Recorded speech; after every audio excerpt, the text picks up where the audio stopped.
Hey guys, tonight we're going on a journey through time, far before Europe even thought of forging iron. Picture yourself thousands of years ago, in the heart of Africa, where fire burns brightly, and hot iron is shaped by hands long forgotten. But this isn't just any story.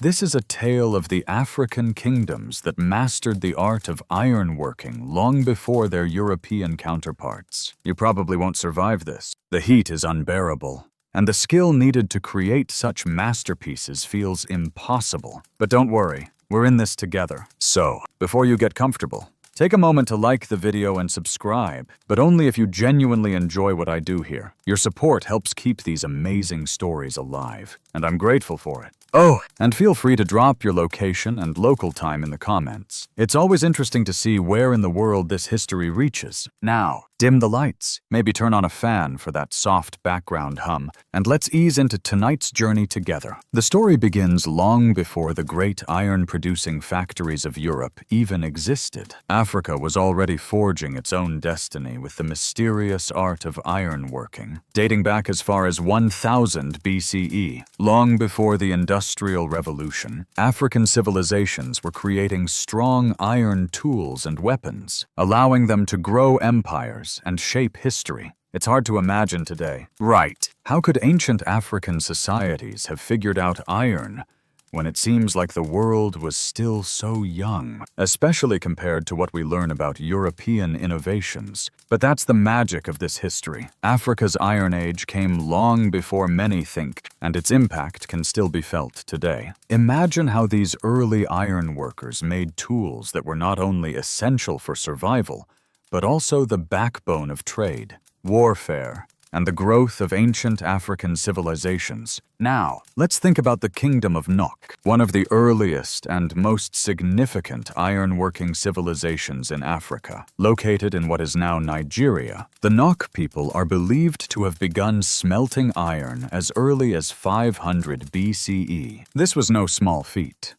The Nok were pioneers in the art of ironworking, long before Europeans had even started forging their own iron tools. While Europe was still in the Bronze Age, Africa was already smelting iron and shaping it into tools, weapons, and sculptures. Yes, you heard that right. Iron sculptures. The Nok didn't just use iron for practical purposes.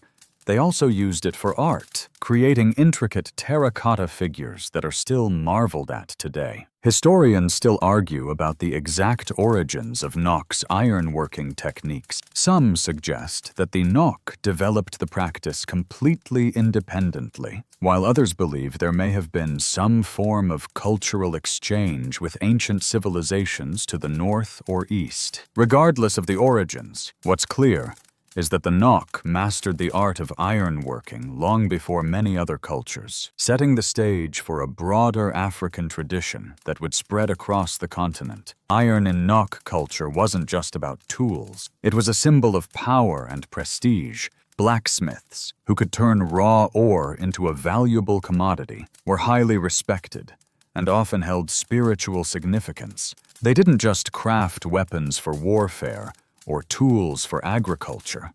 They crafted objects that were believed to carry spiritual weight. It wasn't just about surviving or building. It was about creating a society that valued and honored the forces of nature and the gods. The ironworking process itself was infused with rituals, making it far more than just a technical skill. This is where we start to see the intersection between technology and spirituality. The Nok didn't just forge tools, they forged relationships with the divine. The iron forge was not only a place of creation, but a place of ritual. Historians still argue whether the iron smelting process was entirely practical or if it had a deeper ritualistic aspect. Was it simply a craft? Or was it a spiritual act that connected the Nok people to the gods? Some believe that the blacksmiths were seen as mediators between the spiritual and physical realms, and iron itself had a divine significance, As you sit in the presence of these ancient artisans, you realize that iron was much more than a material. It was a cultural force that helped shape societies. The Nok weren't just making tools, they were shaping their world. Their mastery of iron allowed them to trade across great distances, creating networks that connected people from one end of Africa to the other. Iron was traded not just as a commodity, but as a symbol of social status. The more iron you had, the more power you could wield as iron spread across Africa. It laid the foundation for the rise of other kingdoms. The Kingdom of Meroe, for example, became another powerhouse of iron production. Located in what is now modern-day Sudan, the Meroe civilization created some of the most sophisticated iron production techniques in the ancient world. They were able to produce massive quantities of iron, which helped them not only with local needs, but also in trade with other regions of Africa. The Meroe iron furnaces were among the most advanced of their time, allowing the civilization to thrive for centuries. Historians still debate whether Meroe's advanced iron production was influenced by earlier African cultures, or if it was developed independently. The Meroitic kingdom had its own distinct culture, which included not just ironworking, but also a unique writing system and distinct art forms. This makes it clear that Meroe's mastery of iron wasn't simply a technical skill. It was intricately woven into their entire way of life. It was cultural, spiritual, and practical all at once. The role of iron in these ancient kingdoms is a reminder of just how advanced African civilizations were long before the industrial age took hold in Europe. Iron wasn't just about tools and weapons. It was a symbol of life, deeply connected to everything from rituals to trade to empire building. It laid the foundation for thriving societies that would become the center of African culture, creating strong kingdoms and empires. And as you sit and reflect on all of this, you realize how deeply ironworking has influenced both ancient Africa and the world at large, a practice that still holds its value today. The scene is shifting now. The sun is high in the sky, casting a warm, golden glow over the vast African plains. You're standing in the heart of ancient Africa. Among the great iron-working kingdoms, the air is thick with the scent of the earth, the smoke of the furnaces, and the sound of hammer strikes as blacksmiths work tirelessly at their forges. The weight of the iron is almost palpable, hanging in the air, a symbol of power that will ripple through the entire continent. Africa's early mastery of ironworking is often overlooked, but it is the key to understanding how these early societies laid the foundation for many of the great empires we know today. So, before you get comfortable, take a moment to like the video and subscribe, but only if you genuinely enjoy what I do here. Your support means everything, and it helps me bring these fascinating stories to life. Drop your location and local time in the comments. Let's see how far this history reaches across the globe. Now, dim the lights, maybe turn on a fan for that soft background hum, and let's ease into tonight's journey together. You've probably heard of the Mali Empire. Right. It was one of the wealthiest and most powerful empires in Africa, largely due to its control over important trade routes and resources, including gold. But there's another aspect of the empire that's often overlooked: iron. The Mali Empire didn't just rely on gold to fuel its wealth. It also depended heavily on ironworking. Iron tools were essential in building and maintaining the empire's vast infrastructure, as well as for military defense. Without the craft of ironworking, the empire's strength in agriculture, military power, and commerce would not have been possible. Historians still argue about the precise role of iron in the Mali Empire's rise. Some suggest that its access to iron and its skilled blacksmiths were just as crucial as its gold reserves. After all, iron tools and weapons could be used for agriculture, construction, and warfare,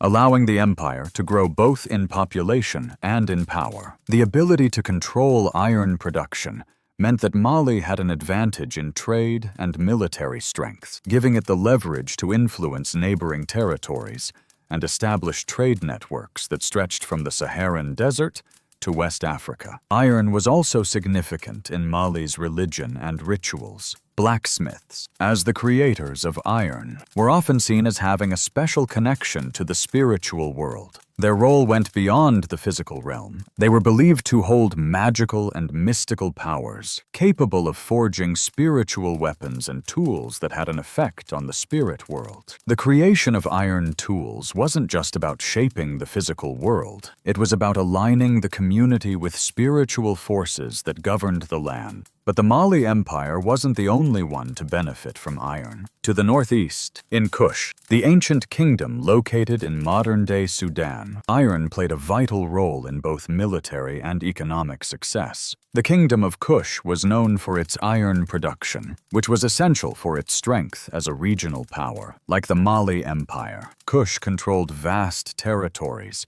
and had access to valuable trade routes, with iron and gold serving as some of the main trade goods. In fact, the Meroe Kingdom of Kush, often hailed as the Iron Age powerhouse, was known for its remarkable ability to produce iron at a scale that rivaled many of the world's largest empires at the time. Historians still debate whether Kushite ironworking techniques were the same as those of neighboring African kingdoms, or if the kingdom developed its own distinct methods. Some argue that Meroe's blacksmiths developed a highly advanced smelting process that allowed them to produce iron in large quantities, while others suggest that they were influenced by earlier ironworking traditions in Nok or other African civilizations. Regardless of the exact origins, what's clear is that ironworking was integral to the success of these African empires, both in warfare and in their ability to control trade and resources. You can start to see the pattern emerging. Iron was the foundation of many great African kingdoms. The Mali Empire, the Kushites, and many others rose to power because they had access to this vital resource.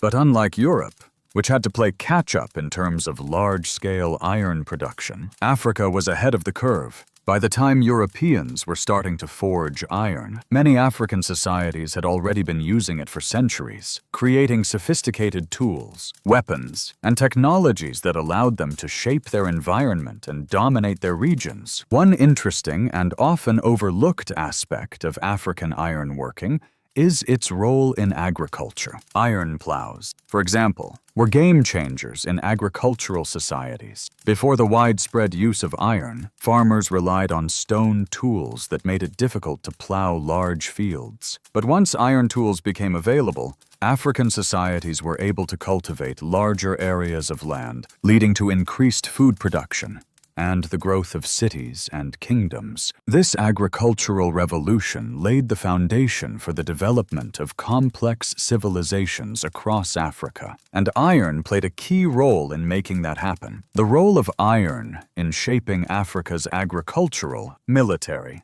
and economic landscapes can't be overstated. It was the material that enabled kingdoms to build their wealth and power, creating lasting legacies that would shape the continent for centuries to come. The craftsmanship of the blacksmiths, their technological innovations, and their spiritual significance made iron an essential part of African culture. A culture that continues to thrive today as the sun begins to set, casting a warm, golden glow over the African landscape. You find yourself standing at the edge of something far bigger than just ironworking. It's the dawn of civilizations shaped by it. Iron in ancient Africa was more than just a commodity. It was the very foundation upon which kingdoms grew. Ironworking was at the heart of many great African empires, from the vast Mali Empire to the Kingdom of Kush in Meroe. You're witnessing the interconnection between iron, trade, and the rise of some of the most powerful kingdoms the world had ever seen. The blacksmiths, the forgers, and the craftsmen weren't just creating tools.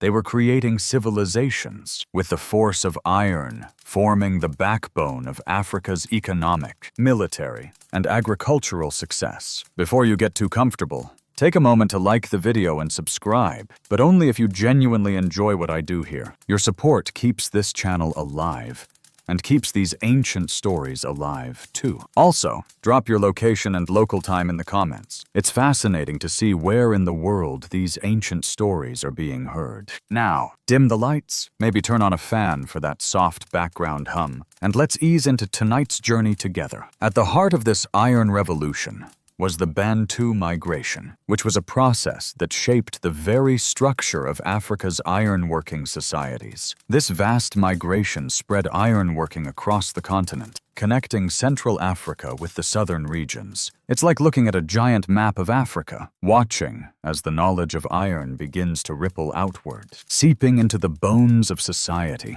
The Bantu people, who migrated from the west-central parts of the continent, carried with them the knowledge of ironworking, and as they traveled, they taught and spread these life-changing skills to the places they settled. Historians still argue about the exact timeline and reasons for the Bantu migration, but one thing is clear: it helped cement the foundation of many African kingdoms. The spread of ironworking allowed people to produce tools for farming and weapons for defense, making it possible for these communities to expand and thrive. Iron was the tool that allowed the Bantu people to clear forests, plow land, and create the infrastructure necessary for growing populations. It was a vital part of what would later become a network of kingdoms stretching across southern Africa. As you stand in the midst of these communities, you realize that ironworking was more than just a technical skill. It was life-changing. The very tools and weapons produced by these blacksmiths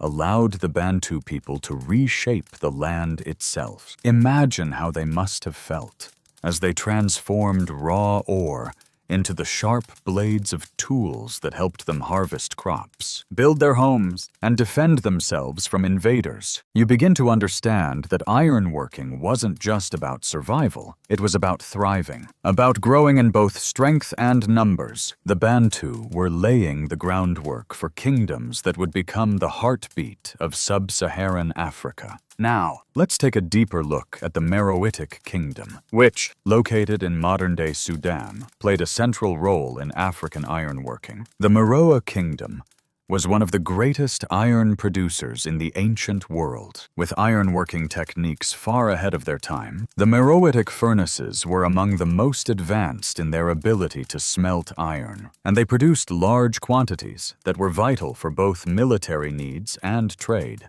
What's incredible about Meroe is that it wasn't just the sheer volume of iron produced.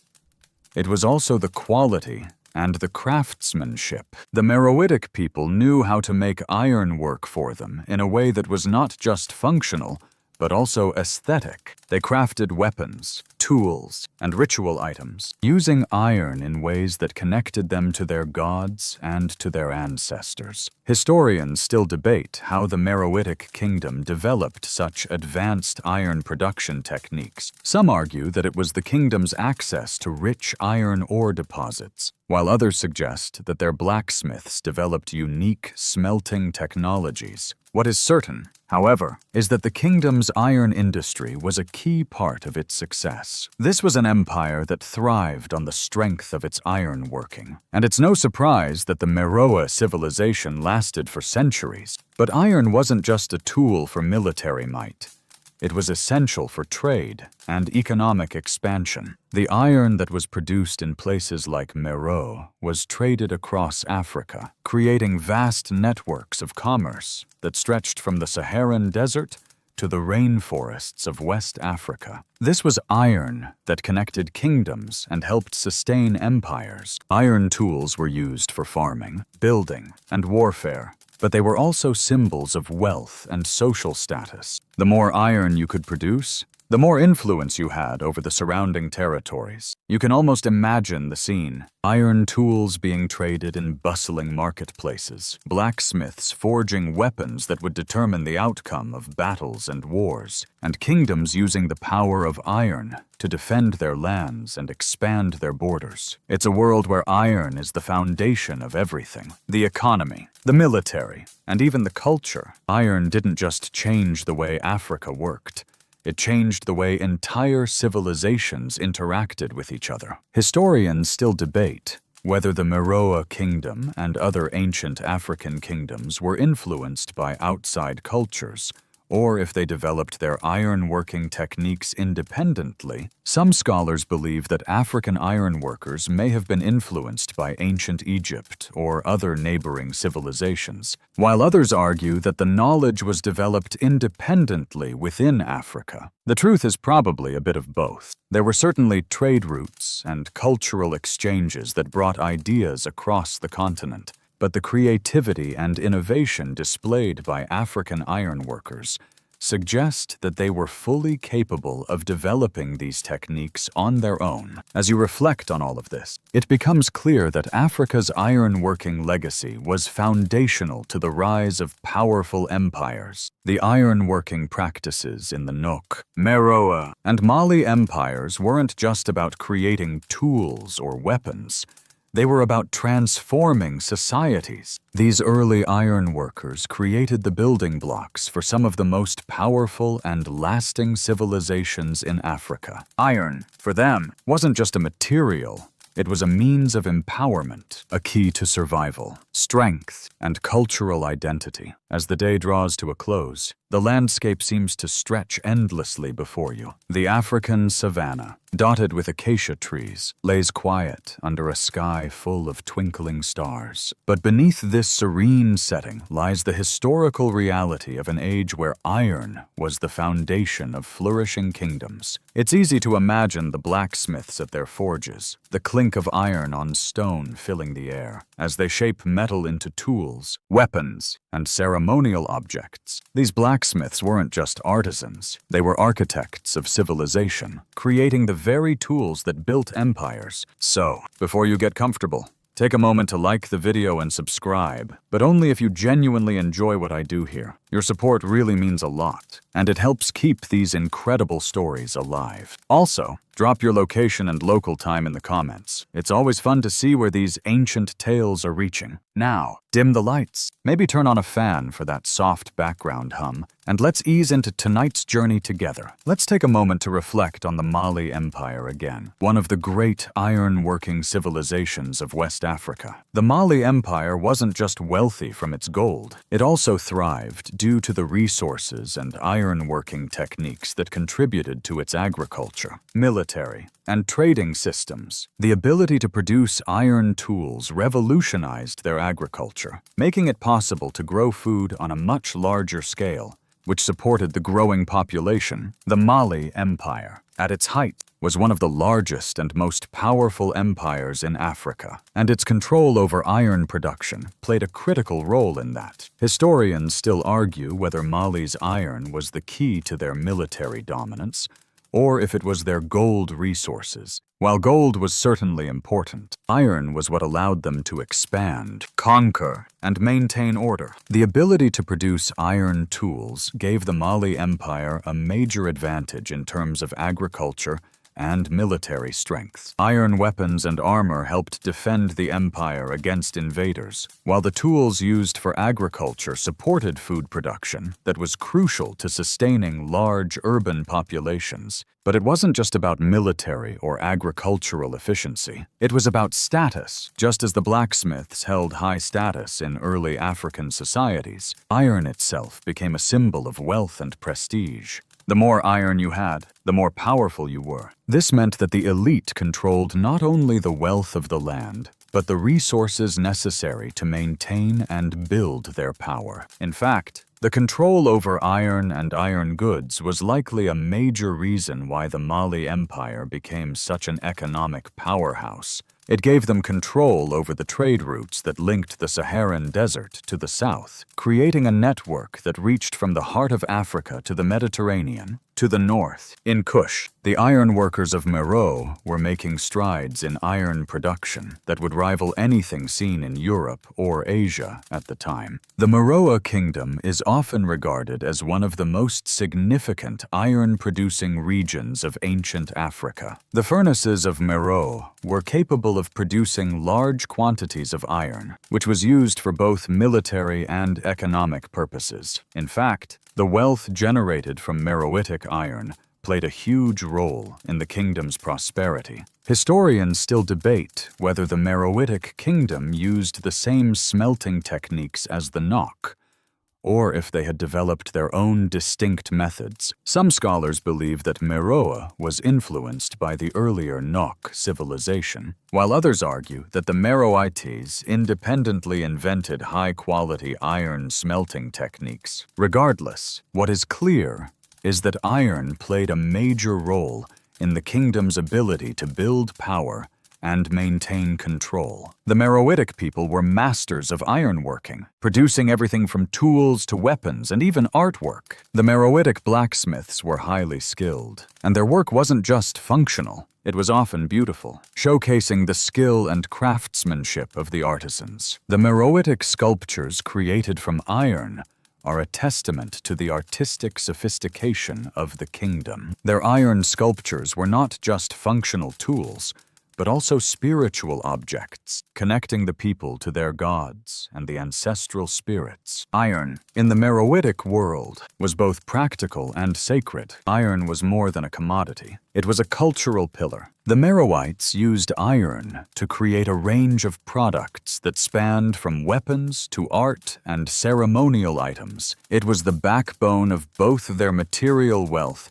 and their spiritual identity. This dual role of iron as both a tool for survival and a spiritual object helped to weave it into the fabric of Meroitic society. As ironworking spread throughout Africa, it didn't just fuel the growth of kingdoms like Mali and Meroe, it also fostered trade. Iron goods became highly sought after across Africa, and trade routes that spanned from the Saharan deserts down to West Africa thrived. The Mali, Meroe, and other African kingdoms used iron as currency, trading it for gold, salt, and other resources. The value of iron was immense.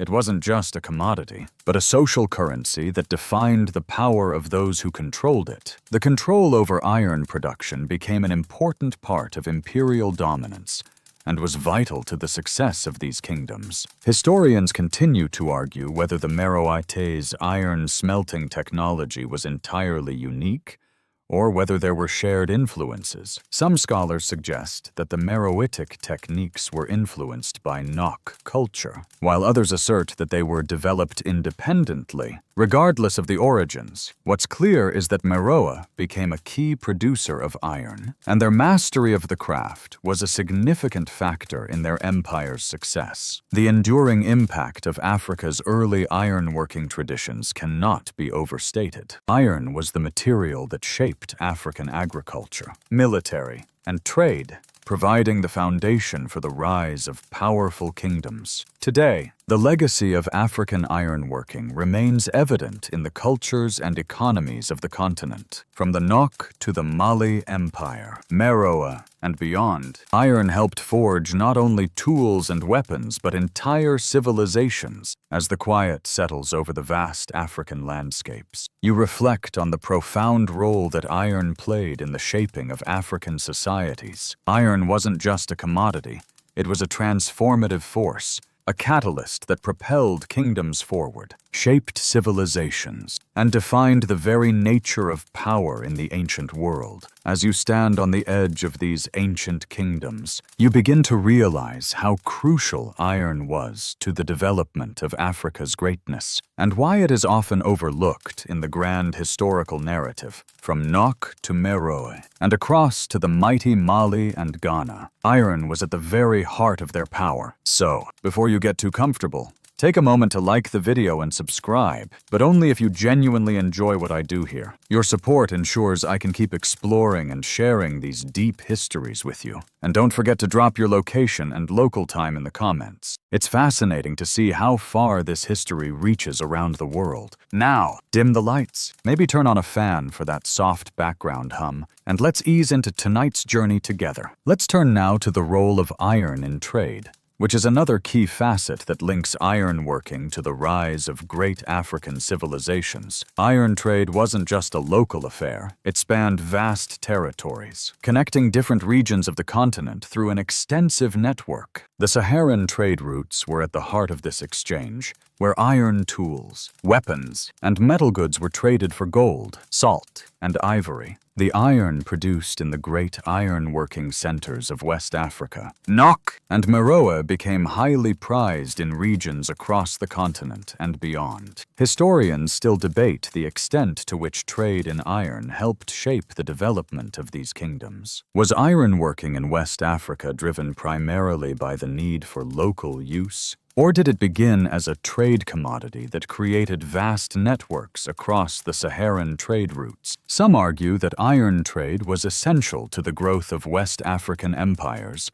like Mali and Ghana, while others suggest that iron production was mostly for domestic use, with only a limited portion traded, regardless of the origin. What is undeniable is that the iron trade helped fuel prosperity and growth throughout these regions, fostering connections that made these empires more powerful and influential. Now, think about how iron was not only used for warfare, but also for agricultural expansion. The use of iron plows was one of the most significant technological advances in the history of agriculture. Before iron, stone tools were used to till the soil, which was a slow and laborious process. With the advent of iron plows, African societies were able to cultivate larger areas of land and increase food production, which allowed for the support of larger populations. The development of iron tools led to technological innovations that supported farming communities, which in turn supported the growth of more complex societies. Historians often debate how the spread of ironworking influenced the pace of agricultural and societal growth in Africa. Some scholars believe that iron tools directly contributed to the growth of major African kingdoms, like Mali and Ghana, by increasing the agricultural output and therefore supporting a growing population. Others argue that agricultural growth was only one piece of the puzzle,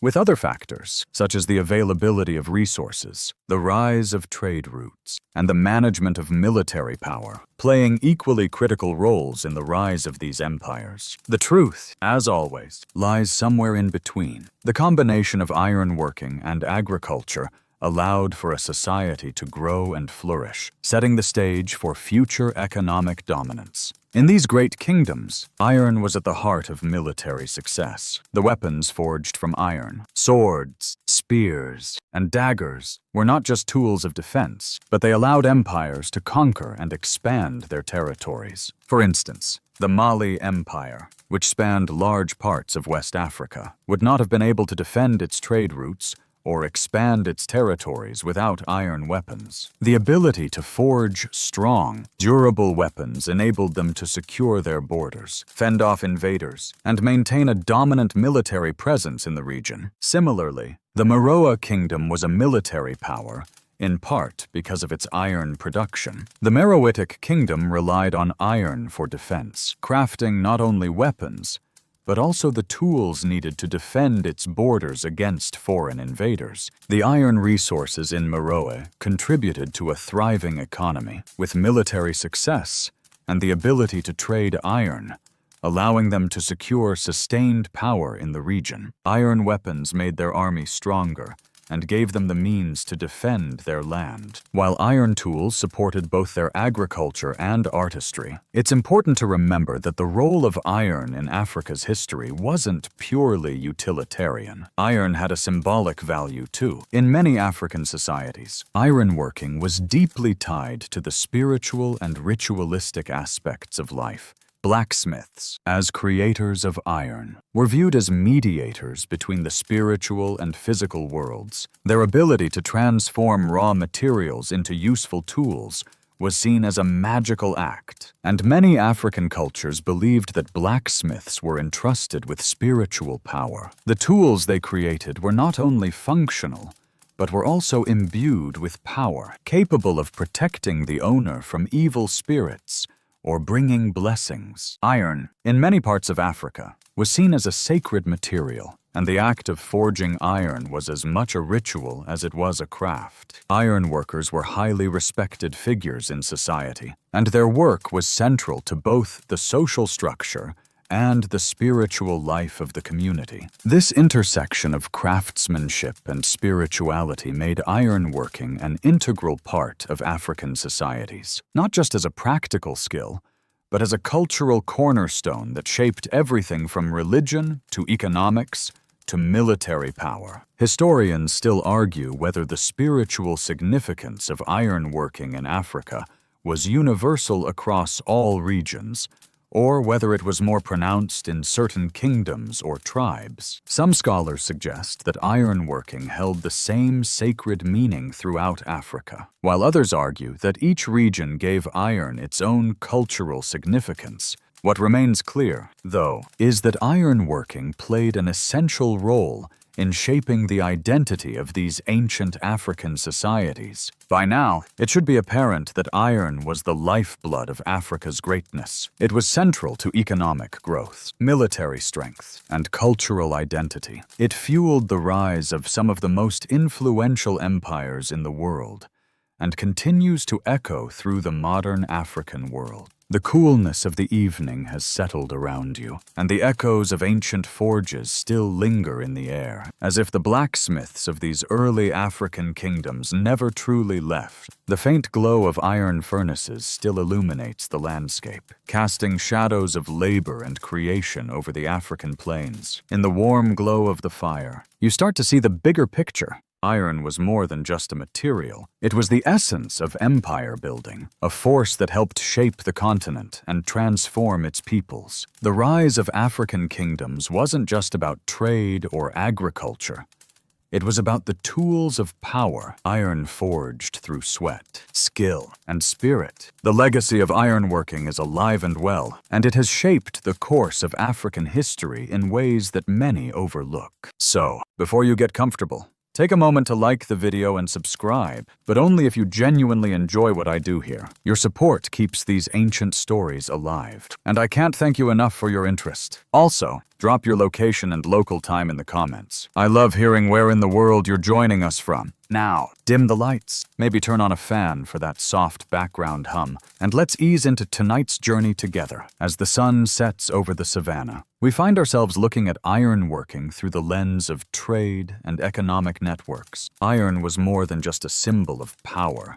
It was the currency of power itself. Think of it as a tool of diplomacy, a commodity that connected kingdoms, established alliances, and ensured economic prosperity. The trade in iron became one of the cornerstones of Africa's economic systems. The ability to forge and produce iron didn't just lead to military strength. It led to the flourishing of vast trade networks that spanned the Saharan desert and reached far into West Africa, East Africa, and even beyond. The Saharan trade routes, which crossed the desert from the Mediterranean to West Africa, became vital lifelines for African kingdoms, and iron was a key trade good. The Mali Empire was one of the most successful empires to control these routes, and iron played a crucial role in their success. Iron tools, weapons, and iron itself were exchanged along these routes, facilitating the trade of other valuable resources like gold, salt, and ivory. This made iron an essential commodity that kept the African kingdoms connected, both economically and politically. It was the backbone of trade networks, enabling African societies to prosper and expand. Historians still argue about the extent of the iron trade in ancient Africa. While many agree that iron played a central role in the economic growth of various African kingdoms, there is some debate about whether iron was primarily produced for domestic use or if it was mostly traded to other regions. Some scholars suggest that ironworking was a major industry in places like the Mali and Ghana empires, with much of their iron being traded, while others argue that ironworking was more local, supporting the agriculture and defense of the kingdoms themselves. Either way, the presence of iron in these trade networks cannot be ignored. Its role in connecting distant kingdoms and facilitating their economic and political ambitions was undeniable. But iron didn't just fuel trade, it shaped warfare. The role of iron weapons in African battles was pivotal. The kingdoms of West Africa relied on iron for creating swords, spears, and shields that were used to defend against invaders and expand their territories. In the Ghana Empire, for example, iron weapons played a critical role in defending the Saharan trade routes from rivals, while in the Mali Empire, iron allowed their military to conquer and defend over vast areas of West Africa. Iron tools were not just important for military defense. They were used for farming, which helped feed and sustain the armies of these mighty kingdoms. Iron's role in African military success can't be overstated. The ability to create stronger, more durable weapons than their rivals gave these kingdoms a military edge that helped them maintain control over vast territories. The importance of iron armor for protection against enemy forces also cannot be overstated. The iron shields and armor worn by African soldiers allowed them to withstand attacks in ways that wooden shields or stone weapons could never accomplish. This made iron weapons and tools central to the survival of African kingdoms. From the ancient Ghana Empire to the later Songhai Empire, the significance of iron in African agriculture was equally transformative. Iron plows, for example, revolutionized farming in sub-Saharan Africa, allowing societies to increase food production and support larger populations. Before iron tools, farming was slow and arduous, relying on stone tools that made tilling the land difficult. But with the advent of iron tools, the African agriculture system flourished. Farmers could now plow deeper and more efficiently, opening up new fertile land for cultivation. This increase in agricultural productivity supported larger communities, which could then focus on trade, construction, and military expansion. Historians still debate how iron tools affected the pace of agricultural growth across Africa. Some argue that iron tools played a central role in the agricultural revolution, while others suggest that other factors, such as climate or the expansion of trade, contributed more significantly to the rise of African kingdoms. Nonetheless, the role of iron in agriculture cannot be ignored. Iron was the key to unlocking the potential of the land, making it one of the most valuable resources in ancient Africa. As iron spread across the African continent, it wasn't just a practical tool, it became a cultural force. From the Nok in West Africa to the Meroe Kingdom in the north, ironworking became a cultural expression, representing both the ingenuity and the spiritual connection to the earth. In these societies, iron was more than just a tool or a commodity. It was a symbol of strength, status, and power. The blacksmiths, who forged these tools, were seen as magical figures, possessing the ability to transform raw material into objects that could shape the future. By now, you can start to see just how profound the influence of iron was on African kingdoms. It wasn't just about tools or weapons. It was about power, prosperity, and identity. Iron was the backbone of Africa's military, economic, and agricultural systems, enabling these kingdoms to grow, defend their territories, and connect with the wider world. As you think back on these ancient African kingdoms, it's clear that their mastery of ironworking was the foundation of their success. Iron helped shape the very fabric of African civilization, from its trade routes to its spiritual practices, leaving a legacy that continues to influence the continent today. The night continues to settle, with only the faintest glow of the embers in the distance. As the African landscape stretches endlessly in front of you, it becomes clear that the legacy of ironworking wasn't just about producing tools or weapons. It was about shaping the very landscape of Africa itself. Iron was the foundation upon which kingdoms built their wealth, conquered their neighbors, and crafted their future. To stand here now is to feel the echoes of these ancient blacksmiths, who wielded their hammers with a sense of purpose that goes beyond crafting material goods. It was about shaping the world. So, before you get comfortable, take a moment to like the video and subscribe, but only if you genuinely enjoy what I do here. Your support makes it possible to keep exploring these deep histories. Also, don't forget to drop your location and local time in the comments.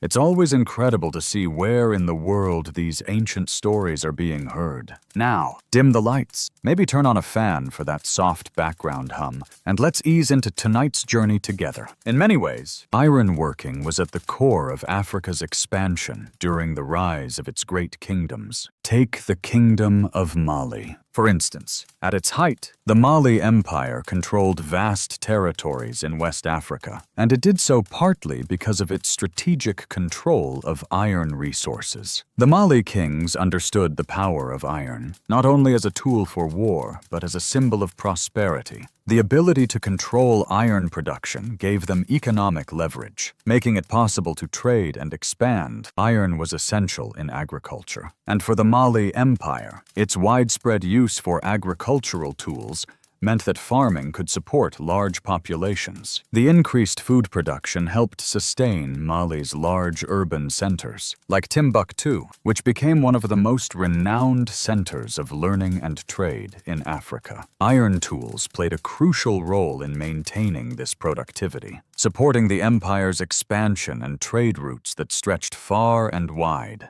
connecting the kingdom to North Africa and beyond. The role of iron in military supremacy is another undeniable factor in the rise of Mali. The kingdom's success in battle depended on its ability to craft durable iron weapons, including swords, spears, and armor. It wasn't just about creating any iron goods. It was about producing superior iron that would give the Mali Empire an edge over its rivals. The blacksmiths of Mali were skilled artisans who could forge tools that were both functional and deadly. As iron became a central resource in military defense, its production became one of the most important aspects of African societies, and those who controlled the craft of ironworking controlled power. Historians still argue whether the Mali Empire relied more on ironworking or gold mining for its wealth and expansion. Some argue that gold was the empire's most important asset, especially with the legendary wealth of Mansa Musa. Others contend that iron was equally, if not more, important to the empire's success, as it was central to both military dominance and economic growth. Regardless of which resource held more weight, it's clear that iron, much like gold, was a resource of empire. It was the symbol of strength and power across all of West Africa, and Mali's blacksmiths helped forge the empire's rise. But ironworking wasn't just restricted to Mali or Ghana. The Kingdom of Meroe, located in modern-day Sudan, had a similarly rich ironworking tradition. Meroe, the heart of the Kushite kingdom, was one of the earliest civilizations to master iron production on a large scale. In fact, the Meroitic kingdom is considered by many scholars to have had one of the most sophisticated iron production systems in the ancient world. Their iron furnaces were capable of producing vast quantities of iron, which helped to fuel the kingdom's military and economic strength. Historians still debate how Meroe was able to produce such large amounts of iron. Some suggest that Meroitic blacksmiths developed high-efficiency furnaces, enabling them to smelt large quantities of iron at a time. Others believe that Meroe's success in ironworking was tied to access to rich iron ore deposits in the region. Whatever the reason, what's clear is that ironworking was central to the kingdom's success. It allowed Meroe to become an important military power and an economic powerhouse in the region. But Meroe's iron legacy wasn't just in the quantity of the iron produced. It was also in the quality. The blacksmiths of Meroe weren't just producing weapons and tools. They were crafting art. The Meroitic sculptures made from iron are considered some of the finest examples of ancient African art. These iron artifacts, along with their iron weapons, symbolized the kingdom's technological prowess and cultural significance. It's clear that in Meroe, iron wasn't just about survival or war. It was about identity. Historians still argue about whether Meroe's ironworking was influenced by neighboring cultures like Nubia or whether it was an entirely independent development. Some suggest that Nubian or even Egyptian methods may have influenced Meroe's techniques, while others claim that Meroe created its own distinct methods. Regardless, the Meroitic kingdom's mastery of ironworking is undeniable, and it left an indelible mark on African history. Ironworking continued to play a critical role in the success of African kingdoms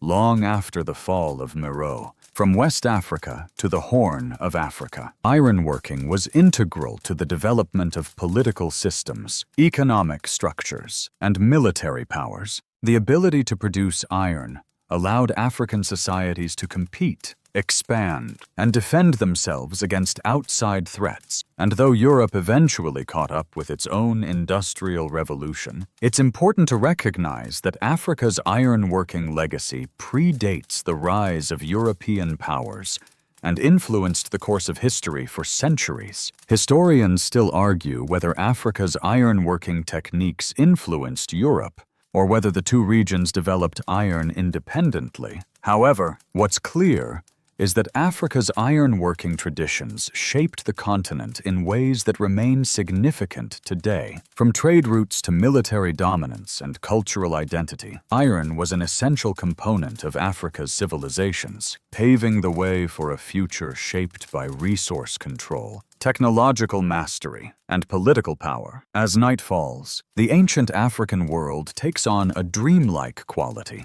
where the flames of the iron furnaces flicker and dance in the darkness, a symbol of the enduring power of Africa's ironworking heritage. It's almost as if time itself slows, and for a brief moment, you're transported back to the ancient kingdoms, where iron was both a tool and a symbol of cultural identity. The blacksmiths, revered for their craft, didn't just forge iron, they forged the very destinies of their people. Ironworking was a means of survival, but also of empowerment, where every weapon, tool, and sculpture told a story of strength, ingenuity, and resilience. So, before you get comfortable, take a moment to like the video and subscribe, but only if you genuinely enjoy what I do here. Your support keeps these ancient stories alive and helps me bring more histories like this one to light. Don't forget to drop your location and local time in the comments. It's always exciting to see how far these ancient legacies reach across the globe. Now, dim the lights, maybe turn on a fan for that soft background hum, and let's ease into tonight's journey together. As we continue our journey through the history of ironworking in Africa, it's important to step back and see how iron helped connect the African continent in ways that we often don't fully appreciate today. Trade, especially through the Saharan trade routes, became a fundamental part of African economic systems, and iron was one of the most valuable commodities traded along these routes. As early as 500 BCE, the Nok civilization was forging iron in what is now Nigeria, and their iron tools and weapons were traded across vast distances, reaching as far as the Nile Valley and North Africa. Historians still debate how far-reaching the iron trade was, and how early African kingdoms utilized their iron resources. Some scholars argue that the spread of iron-working knowledge helped connect societies across the continent, creating a network that spanned from West Africa to North Africa, and even South Africa. Others suggest that the iron trade was more localized, focused on small-scale inter-kingdom exchanges that fueled local economies. What's clear, however, is that the ability to produce iron created a unifying force in Africa, one that helped build and maintain a system of commerce and cultural exchange across the continent. In addition to the economic importance of iron, it's equally important to recognize the social and spiritual significance that ironworking had in these African societies. Blacksmiths weren't just seen as laborers, they were revered figures, often believed to have a spiritual connection to the gods. In many African cultures, blacksmiths were considered mediators between the physical world and the spirit world. Their work with iron, a material that could be transformed through fire, was seen as a magical act, capable of shaping the very forces that governed life.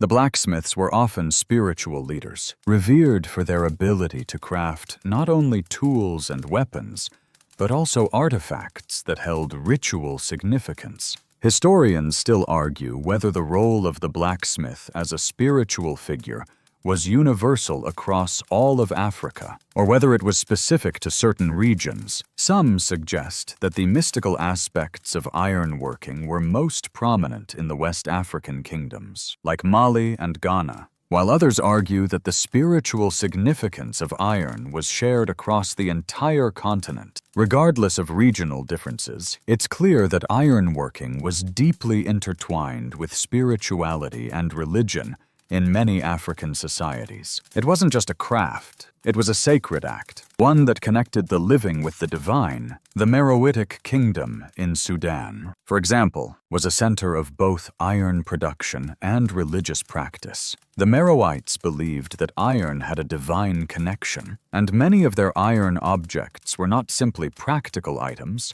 but also ritualistic tools used in ceremonies meant to honor their gods. Iron was more than just a commodity.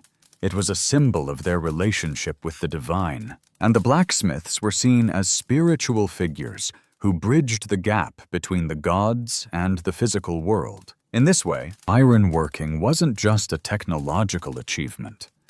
It was a spiritual practice that helped shape the culture and identity of African civilizations. Meanwhile, ironworking in West Africa became a crucial part of the empire-building process. The Ghana Empire, which flourished from around the 6th to the 13th century, relied heavily on iron production for its military and agricultural success. Iron tools, such as plows, allowed the empire to expand its agricultural base, while iron weapons were used to protect the kingdom and defend its trade routes. The ability to produce iron was also critical to the empire's military success, as the Ghanaians used iron for weapons and armor that helped them maintain their dominance in the region. Historians still debate the extent of Ghana's reliance on iron. Some argue that ironworking was one of the key factors that contributed to the empire's strength, while others suggest that its gold resources were more important. Regardless of the exact role of iron, it's clear that the Ghana Empire couldn't have sustained its power without it. Iron helped them control trade routes, maintain military dominance,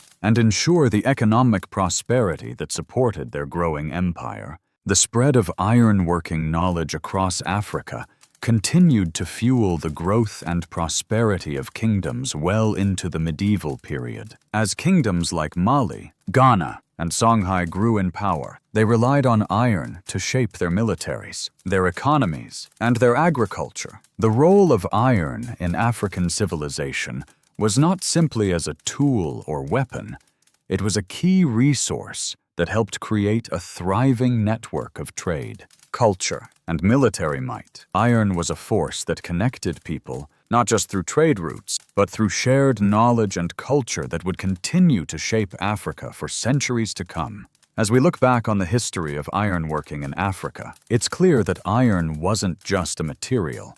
It was a catalyst for change, a transformative force that helped shape societies and kingdoms. The story of African ironworking is a testament to the ingenuity, resourcefulness, and resilience of African civilizations, who used iron to build, defend, and expand their empires long before the world began to appreciate its full potential. The legacy of iron still resonates today, as its influence continues to shape the history and culture of the African continent. As the night settles in, a quiet sense of reverence fills the air, as though the ancient forges are still alive with the sounds of hammer strikes and the rhythm of blacksmiths shaping iron. The light of the forges reflects off the mighty empires that were built upon the power of iron, from the ancient Nok civilization to the Meroitic Kingdom of Meroe and the great Mali Empire. These kingdoms didn't just use iron, they shaped their destinies with it. Iron was more than a material.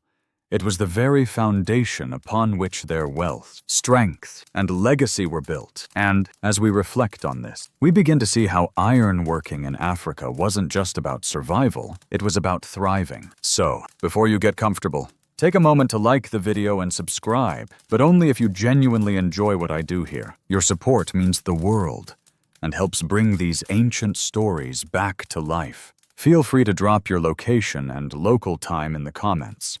It's always amazing to see how far this journey reaches. Now, dim the lights. Maybe turn on a fan for that soft background hum. And let's ease into tonight's journey together. Let's pause for a moment to reflect on how ironworking didn't just change individual kingdoms. It transformed entire regions. Across the Saharan desert, iron became the currency of power and commerce. The Saharan trade routes, which connected North Africa to sub-Saharan Africa, were key to the spread of not only goods, but also knowledge. Iron trade helped link kingdoms from West Africa to the Mediterranean, with iron being a precious commodity that fueled the economies of the great African empires. Historically, the spread of iron-working knowledge across Africa has been a topic of debate. Historians continue to argue whether ironworking spread primarily due to local innovation or through interactions with other civilizations, such as those of ancient Egypt or the Mediterranean. Some scholars suggest that ironworking was a technology shared through trade routes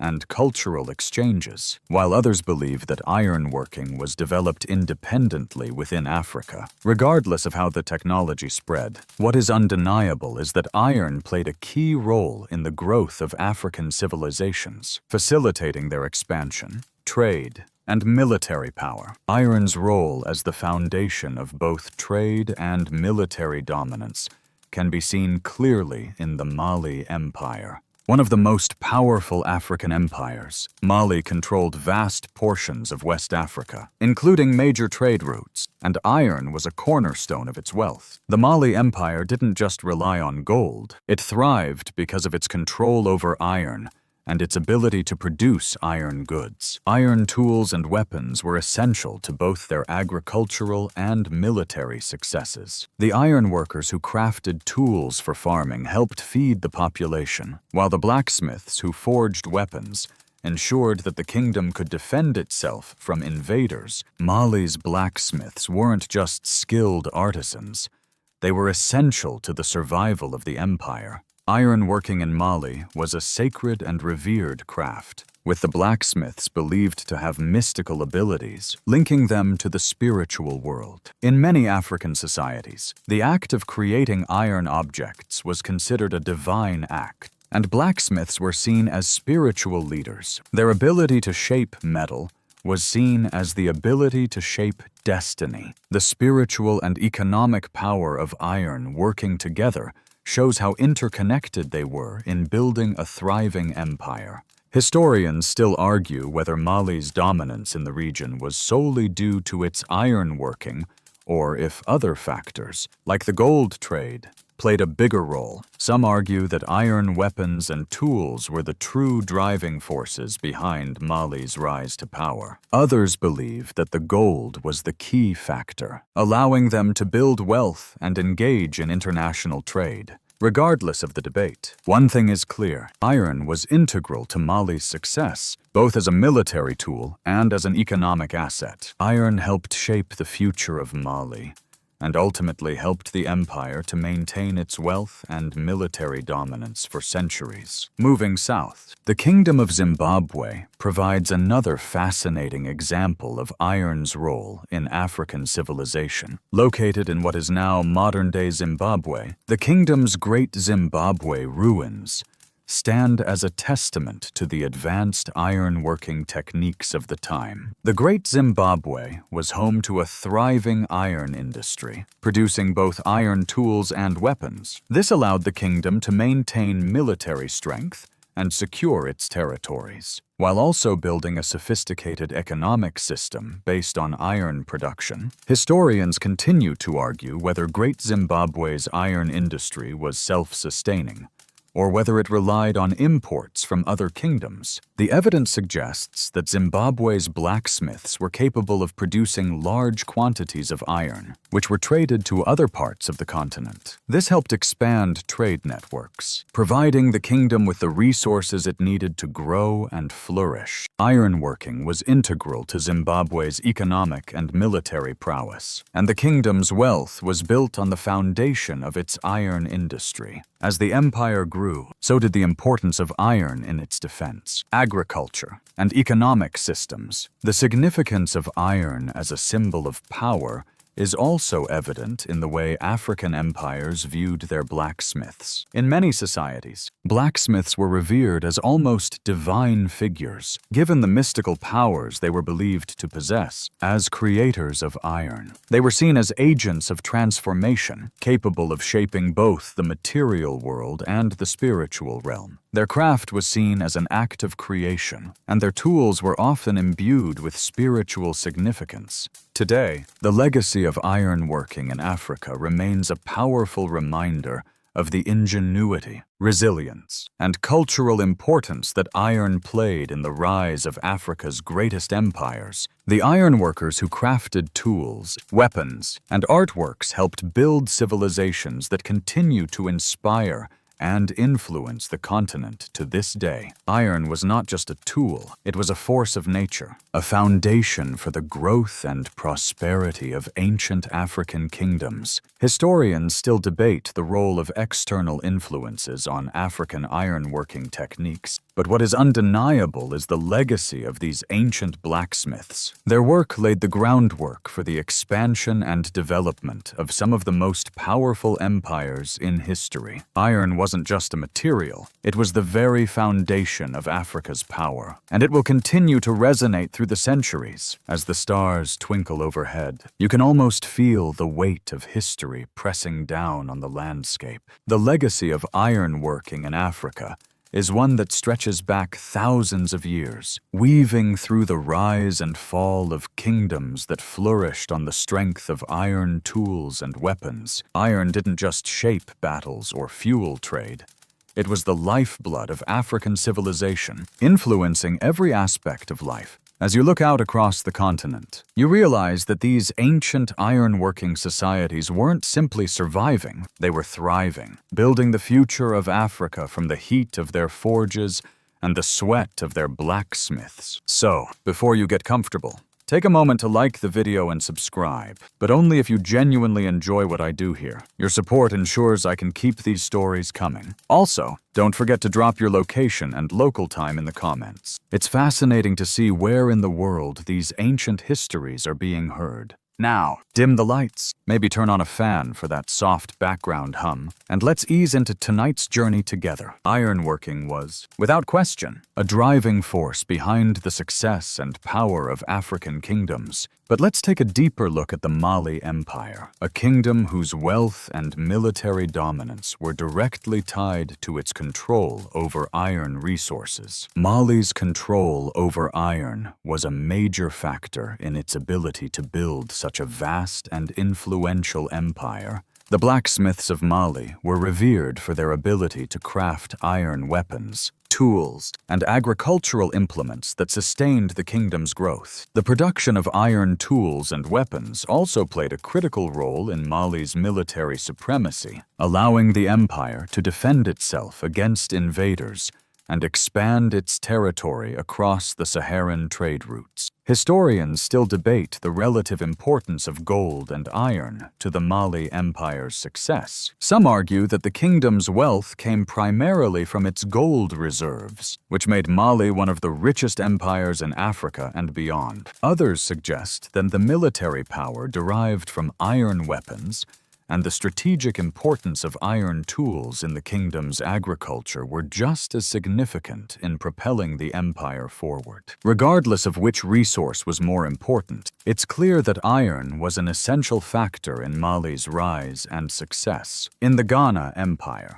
which preceded Mali, and thrived from the 6th to 13th century. Iron was used for military weapons and agricultural tools that were crucial for sustaining the empire's large population. The blacksmiths in Ghana were responsible for producing iron swords, spears, and armor for the army, enabling it to protect the empire's vast trade routes. The Ghana Empire also made use of iron tools in its agricultural sector, where iron plows were used to cultivate the fertile land that supported the kingdom's growing population. Iron tools helped increase food production, which in turn fed the empire's growing cities and military forces. The ability to produce iron and use it in both defense and agriculture gave Ghana a strategic advantage over other kingdoms in West Africa. Historians continue to debate whether Ghana's military success was more reliant on its iron resources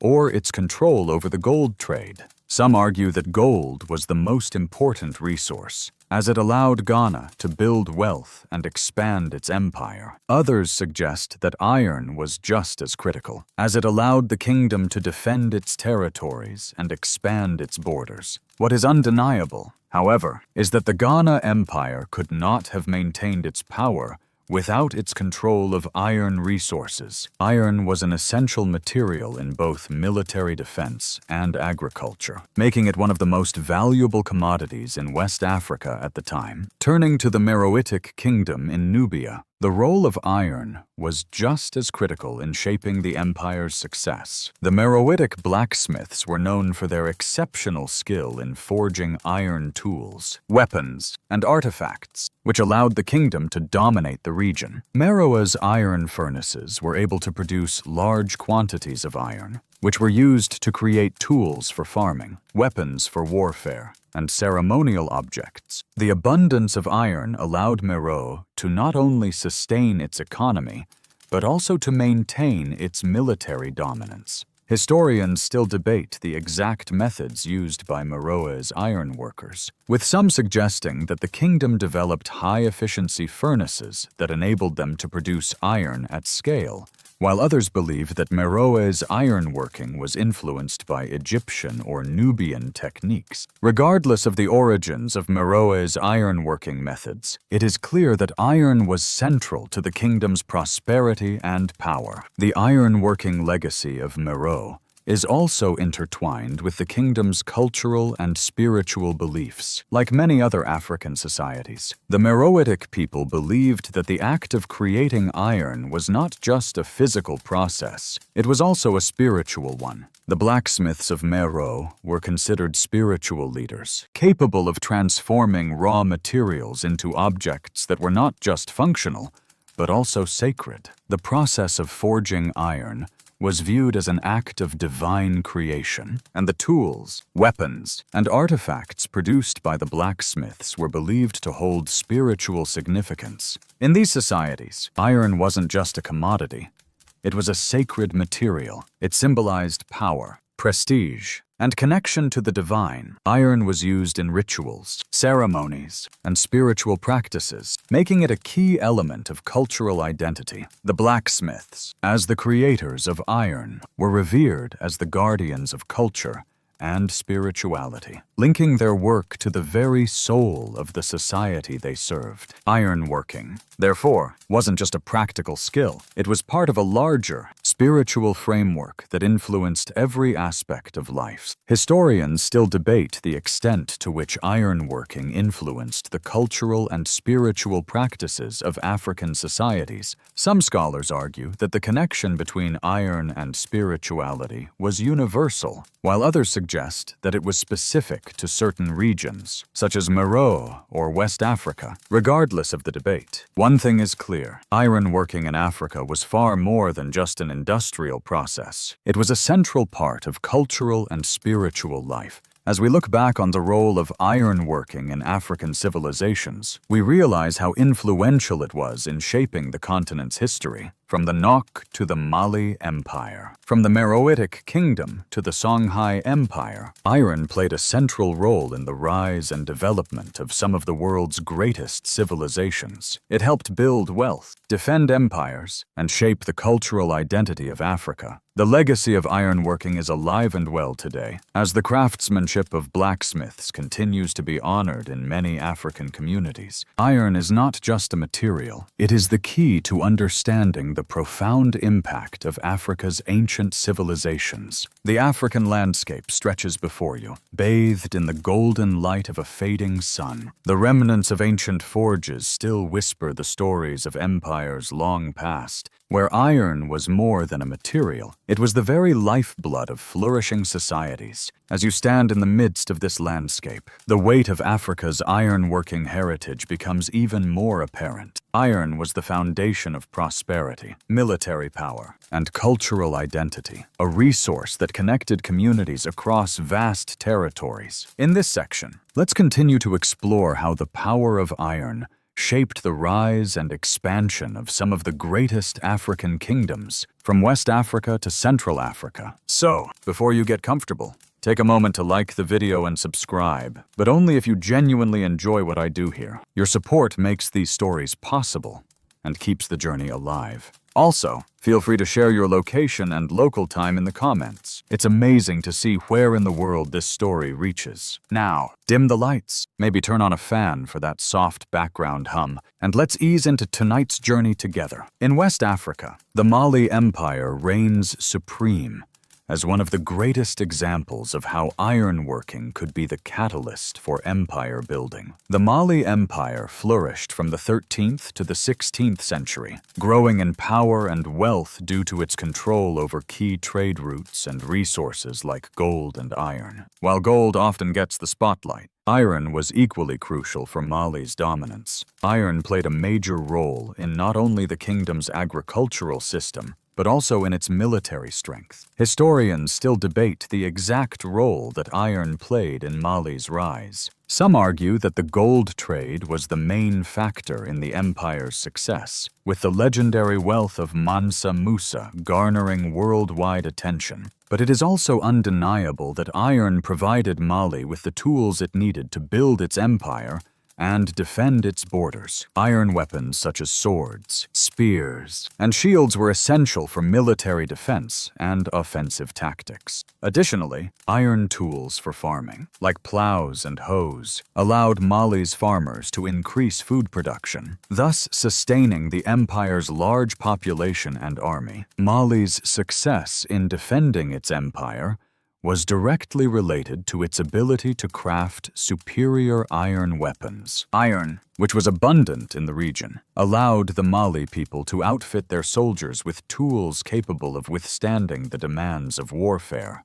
They could equip their military not only with weapons for battle, but also with armor that could protect their soldiers during raids or in defense of their vast empire. The strategic advantage that came with access to iron significantly contributed to Mali's military prowess and its political dominance across West Africa. Yet the Mali Empire wasn't alone in its reliance on ironworking. The Kingdom of Ghana, which flourished between the 6th and 13th centuries, also used iron extensively to build its empire. Like Mali, Ghana was rich in both iron ore and gold, which allowed it to dominate trade routes and establish powerful economic networks. The wealth of the Ghana Empire was not only based on gold, but also on its ability to craft and trade iron goods, such as weapons, tools, and agricultural implements. Ironworking became a central feature of Ghana's economy, making it one of the most prosperous empires in West Africa at the time. The iron trade in Ghana was a significant part of its economic system. Iron goods, including weapons and agricultural tools, were traded with neighboring kingdoms, facilitating the exchange of resources, goods, and technologies across West Africa. These trade routes helped link the kingdoms of West Africa to the broader world, including North Africa, Europe,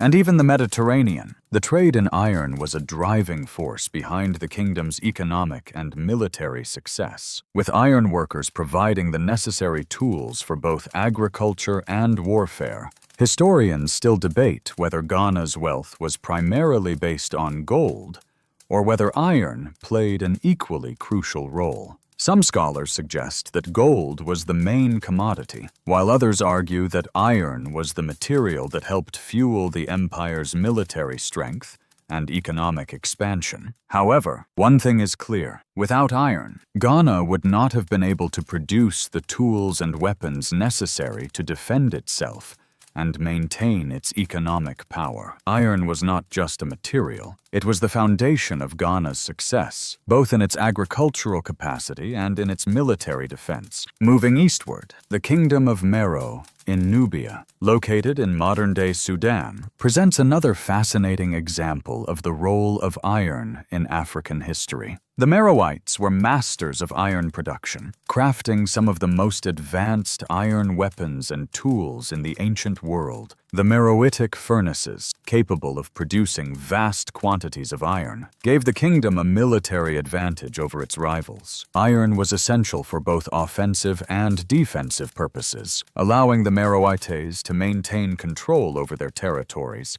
and defend against invaders. Historians still debate whether Meroe's ironworking was influenced by neighboring civilizations, like Egypt and Nubia, or whether it developed independently. Some argue that the Meroites' ironworking techniques were influenced by Egyptian smelting practices, while others believe that they developed their own unique methods. Regardless of the origin, the Meroitic kingdom's success in iron production was central to their dominance in the region. Their advanced iron furnaces allowed them to produce large quantities of iron, which could be used for tools, weapons, and ceremonial objects. The spiritual significance of iron is another crucial element in African ironworking. Iron was not just a commodity, it was a sacred material that connected the physical and spiritual realms. In many African cultures, blacksmiths were revered as spiritual leaders who had the power to communicate with the divine.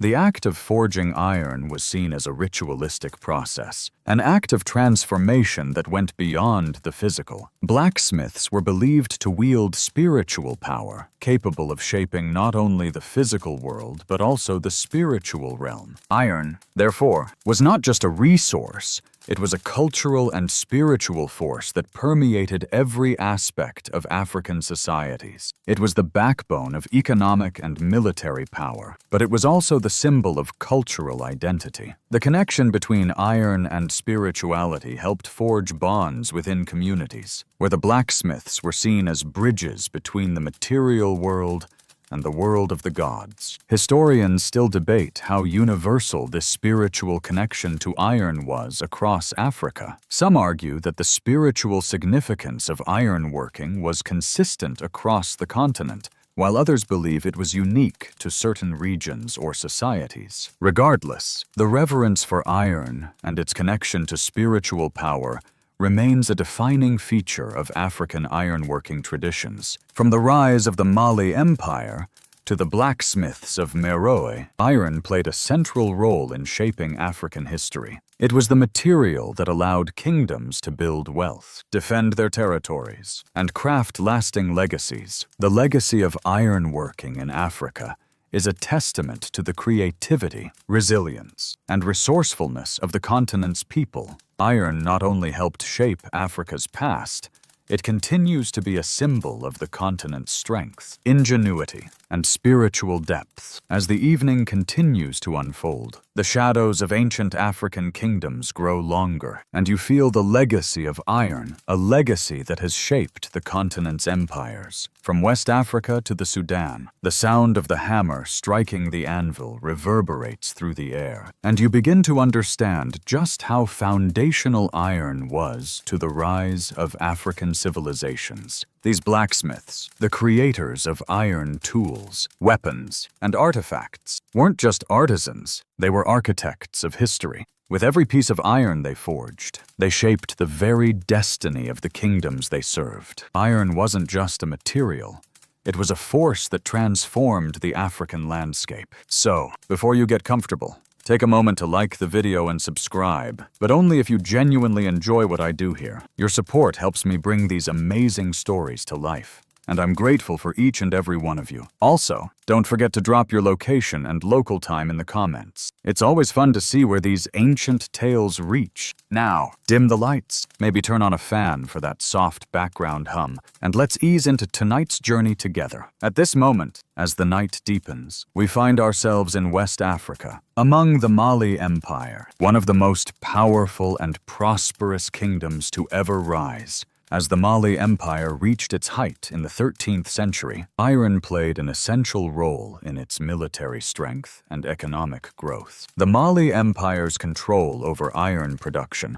helped to secure its dominance in the region, just as it did with gold, salt, and other resources. The blacksmiths of Mali, whose craft extended far beyond creating mere tools, were critical to the kingdom's military success. The weapons forged from iron allowed the Mali forces to defend against invaders, conquer new territories, and protect the empire's trade routes. Historians still debate whether ironworking or gold reserves were the driving force behind the success of the Mali Empire. Some believe that the gold mines were the true source of Mali's wealth, providing the kingdom with the financial means to build its military and expand its influence. Others, however, argue that ironworking played just as important a role in Mali's rise. After all, iron was not only essential for military weapons, but also for agriculture, a key aspect of the empire's ability to sustain its growing population. The Mali Empire's ironworkers played a crucial role in the kingdom's agriculture, providing the tools needed for farming in a land that was often difficult to cultivate. Iron plows were used to till the soil, enabling farmers to increase food production and ensure a steady supply for the empire's people. Without iron tools, it would have been impossible for the Mali Empire to sustain its vast population and military. These ironworkers weren't just artisans, they were the backbone of the kingdom, providing the tools that allowed Mali to thrive. Just as Mali relied on iron for agriculture, so too did the Ghana Empire, which preceded Mali in West Africa. Ironworking was crucial to the economic success of Ghana, whose wealth was built on both its iron and wool gold resources. Like Mali, Ghana's blacksmiths forged iron tools and weapons that played an essential role in the kingdom's ability to defend itself, maintain control over its trade routes, and increase agricultural output. Ghana's military success, like that of Mali, was dependent on the craft of ironworking. Iron was not only used to craft weapons and armor, but also to strengthen the agriculture that supported the entire empire. The role of iron in Ghana's rise is a subject of much debate among historians. While some scholars argue that gold was the primary resource that allowed the Ghana Empire to flourish, others believe that iron was just as important, providing the necessary tools for agriculture and defense. The truth likely lies somewhere in between. Iron, while not as symbolic or valuable as gold, was essential to the functioning of the Ghana Empire, enabling it to expand, grow, and dominate the region. Looking east, to the Meroitic Kingdom in Sudan, we see a similar story unfold. The Meroites were masters of iron production, creating weapons and tools that were essential to their military and economic success. The Meroitic furnaces, which were capable of producing large quantities of iron, were the heart of the kingdom's power. With iron tools in hand, the Meroites could expand their agriculture, strengthen their military, and defend their territories. Iron was a key resource in Meroe, much as it had been in Mali and Ghana, helping the Meroitic kingdom to become a powerful force in the Nile Valley. Historians still argue about the extent to which the Meroites were influenced by neighboring civilizations, such as Egypt, and whether they developed their iron-working techniques independently. Some scholars suggest that the Meroites were inspired by Egyptian practices, while others argue that the Meroites had developed their own unique methods. Regardless, it's clear that ironworking played a central role in the Meroitic kingdom's success. The iron produced in Meroe was not just used for military purposes. It was used to craft art and ceremonial objects, blending the practical with the spiritual. The Meroites believed that iron had spiritual significance, and many of their iron tools were considered sacred. Iron in Africa was far more than just a resource. It was a symbol of strength, spirituality, and prosperity. In many African cultures, blacksmiths were not only skilled artisans, but also revered as spiritual figures, with the power to transform the world around them. The act of forging iron was seen as an act of divine creation, and iron itself was regarded as a sacred material that could influence the spiritual world. Ironworking was not just a practical skill.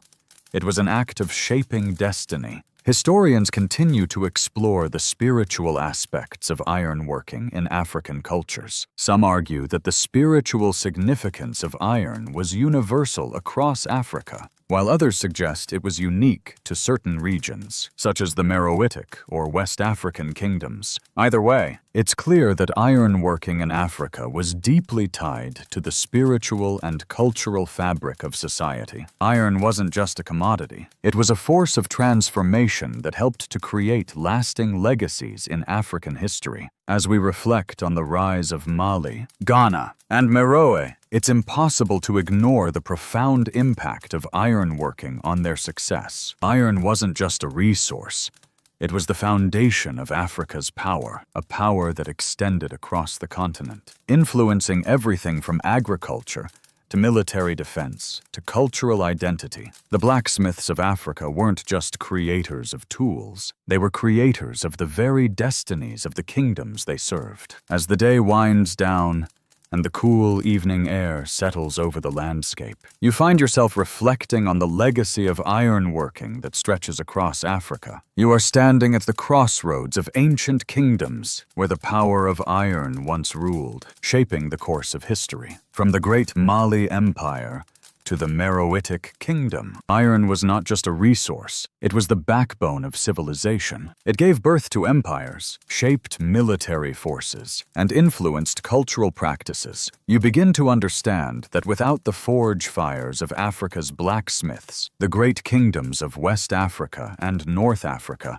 might never have reached the heights of power they did. So, before you get comfortable, take a moment to like the video and subscribe, but only if you genuinely enjoy what I do here. Your support helps bring these ancient stories back to life, and I couldn't be more grateful. Also, don't forget to share your location and local time in the comments. It's always exciting to see where these histories are reaching across the globe. Now, dim the lights, maybe turn on a fan for that soft background hum, and let's ease into tonight's journey together. The importance of ironworking in ancient Africa extends far beyond the military and agricultural benefits it provided. Iron was woven into the very fabric of society, touching every aspect of life in ways that are still relevant today. It wasn't just about tools and weapons. It was also about cultural practices, spiritual beliefs, and social structures. In many African societies, blacksmiths weren't just craftsmen, they were spiritual leaders, counselors, and even healers. Their ability to transform raw metal into functional and sacred objects was seen as a mystical act, an act that connected the earth to the divine. In West Africa, the role of iron in religious practices cannot be understated. Iron objects, from weapons to ritual items, were seen as having spiritual power. Blacksmiths were believed to possess the ability to tap into this power, forging magical weapons and sacred objects that could protect their community from harm and bring good fortune. Iron was seen as a sacred material, and its creation was an act of spiritual transformation. The Mali Empire, for example, not only relied on iron for tools and weapons, but also for spiritual protection. The blacksmiths in Mali were seen as mediators between the physical and spiritual worlds, and the iron objects they created were believed to hold great power. Historians still debate how widespread this spiritual significance of iron was across Africa. Some argue that it was a common belief across the entire continent, while others suggest that it was specific to certain regions. However, what is clear is that in many African cultures, the act of creating iron objects was seen as a sacred duty. The blacksmiths were more than just craftsmen. They were keepers of tradition, spiritual leaders, and cultural figures. Their work was not only practical, it was also sacred, and their knowledge was passed down through generations as part of the oral tradition of many African societies. Looking at the Nok civilization, one of the earliest known iron-working cultures in West Africa, we see that iron played a central role in both their daily life and their spiritual beliefs. The Nok people, who lived in what is now Nigeria, were among the first in Africa to develop iron-working techniques, and they used iron to create tools and weapons that would help them shape their world. But it wasn't just about tools. The Nok also created terracotta sculptures, many of which are thought to have had spiritual significance. The iron used to craft tools and weapons was a tangible representation of the Nok people's connection to their gods, while their terracotta sculptures symbolized their relationship to the ancestral spirits. Ironworking, therefore, wasn't just about creating functional objects. It was about creating symbols of identity, spirituality, and culture. The influence of ironworking on Africa's spiritual life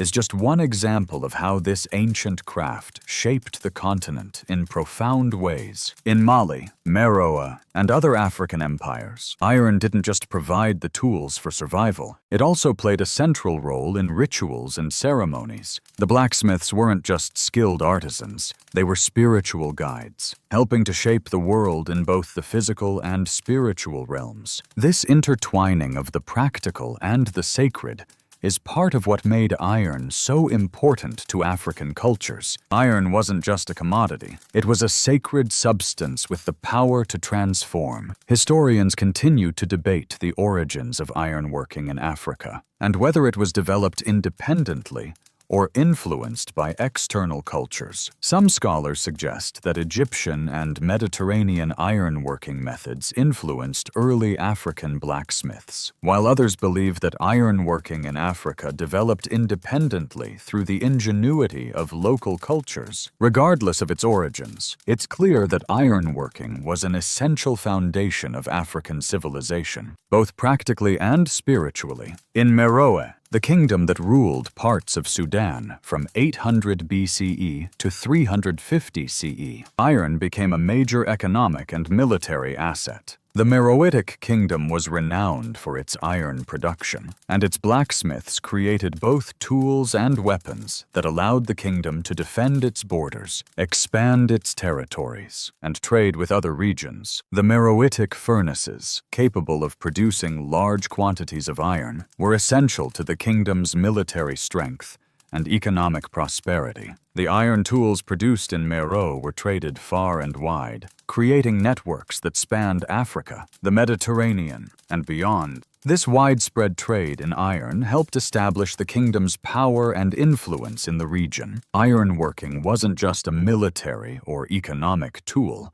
It was also central to the artistic and cultural identity of African kingdoms. Iron sculptures and artifacts from kingdoms like Meroe and Nok represent the creativity and spirituality of the people who lived there. Iron was used to create art that expressed the spiritual world, connecting the physical and the divine. This practice of combining practical use and spiritual significance is what makes the story of ironworking in Africa so compelling. It wasn't just about creating tools or weapons. It was about shaping societies, nations, and cultures. Historians still argue about the spiritual significance of iron across Africa. Some scholars suggest that the mystical significance of iron was universal, while others believe it was more pronounced in certain regions. What is clear is that ironworking was deeply ingrained in the culture, religion, and social structures of many African societies, and its influence continues to be felt today, from Mali to Meroe. The legacy of ironworking is alive and well in Africa. Iron was more than just a material. It was a force that shaped empires, built civilizations, and connected people across vast regions. The blacksmiths of Africa weren't just creators of tools. They were the creators of power, prestige, and culture. The night has fully settled in, and the moonlight casts a cool glow over the landscape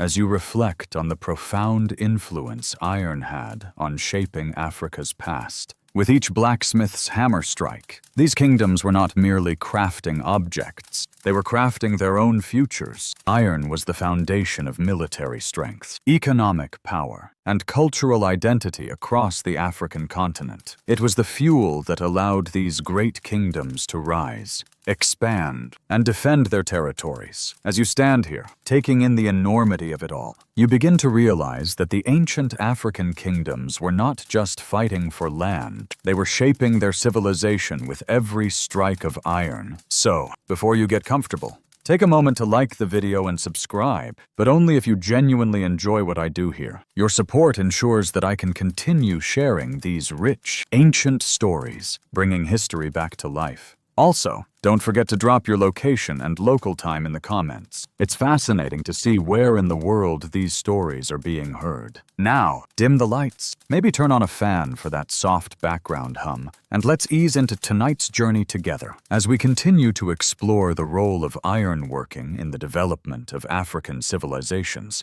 It's time to turn our attention to the Kingdom of Kush, specifically the Meroitic Kingdom in Sudan. This kingdom, which thrived between 800 BCE and 350 CE, stands as one of the greatest examples of ironworking in Africa. The Meroites, the people of Meroe, mastered the art of iron smelting, using it to craft tools, weapons, and sculptures that were both practical and spiritual. Historians still argue whether Meroe's ironworking methods were influenced by neighboring Egyptian techniques, or if the Meroites developed their own independent methods. While the exact origins of their techniques remain a point of debate, it's clear that the Meroites were innovators in ironworking, producing high-quality iron that was used not only for tools and weapons, but also for ceremonial objects. These objects held significant spiritual meaning, with iron playing an essential role in rituals and ceremonies. Iron wasn't just a material for practical use.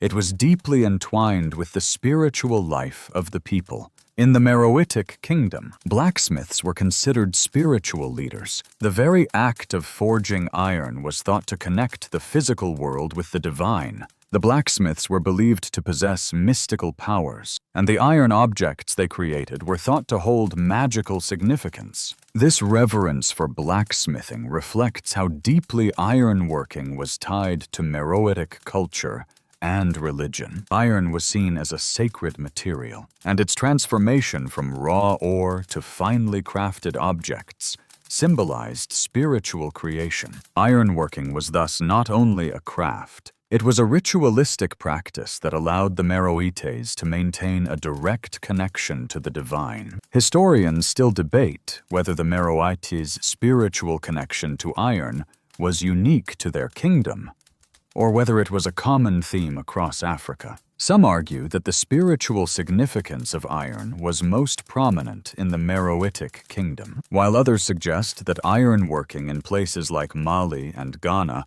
also carried spiritual meaning. Regardless, what remains clear is that ironworking was more than just a technical skill in ancient Africa. It was a sacred practice deeply connected to the culture, religion, and identity of the people. Beyond the Meroitic Kingdom, the Nok culture, located in present-day Nigeria, is another great example of ironworking in early African civilizations. The Nok people, who lived around 500 BCE, are among the earliest known African societies to engage in iron smelting. Nok ironworkers produced tools, weapons, and ceramic sculptures that were not only functional, but also ritualistic. The Nok sculptures, often crafted from terracotta, were believed to serve spiritual or ceremonial purposes, highlighting the spirituality that was deeply woven into the practice of ironworking. Historians still argue whether the Nok culture's development of ironworking was influenced by Egypt, or whether it was a unique development within sub-Saharan Africa. Some scholars suggest that Egyptian techniques may have spread south, influencing the Nok's iron production methods, while others believe that Nok ironworking developed independently. Regardless of the origins, the Nok people's mastery of iron allowed them to create not just tools for everyday use, but also the weapons and art that would influence generations to come. Moving westward to the Ghana Empire, iron continued to play a pivotal role in shaping the empire's economic and military strength. The Ghanaian blacksmiths were among the most skilled in the region, forging iron tools and weapons that were used for both agriculture and defense. Iron plows allowed Ghana to increase agricultural production, which in turn helped the empire grow its population and expand its territory. The iron weapons crafted by the Ghanaian blacksmiths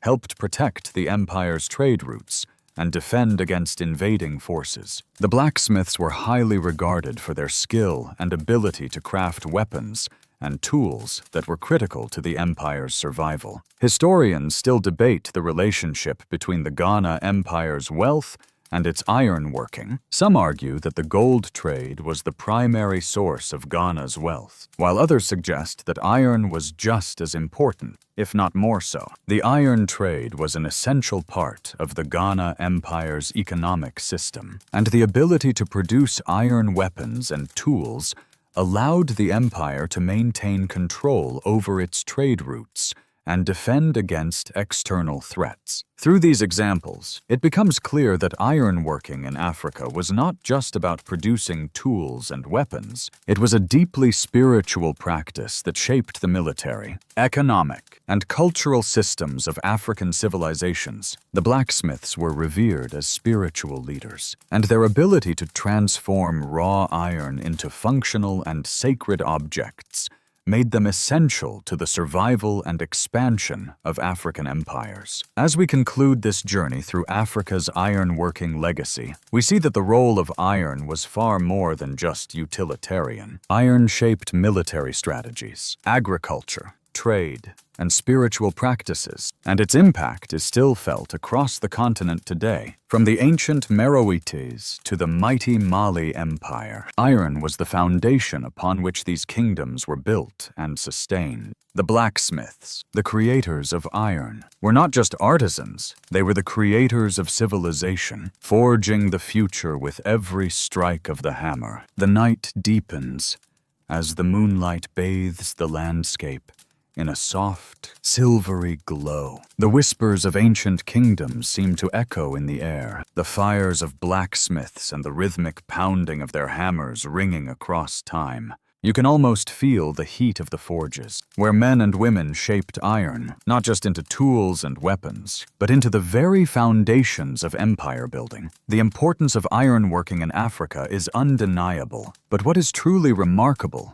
is the intricate connections between iron, trade, and empire building that forged the African world. These ancient kingdoms were not just surviving, they were shaping the world with every strike of iron. So, before you get comfortable, take a moment to like the video and subscribe, but only if you genuinely enjoy what I do here. Your support ensures that I can keep these ancient histories alive, and I'm grateful for your interest. Also, feel free to share your location and local time in the comments. It's always fascinating to see where these ancient stories reach. Now, dim the lights, maybe turn on a fan for that soft background hum, and let's ease into tonight's journey together. Let's take a closer look at the Mali Empire, which rose to its peak in the 13th century, with iron as one of the cornerstones of its power. Mali, like its predecessors, was built on the strength of its military, and iron played a central role in the empire's military dominance. The ability to produce iron weapons such as swords, spears, and armor gave the Mali forces the edge they needed to defend their vast empire from invaders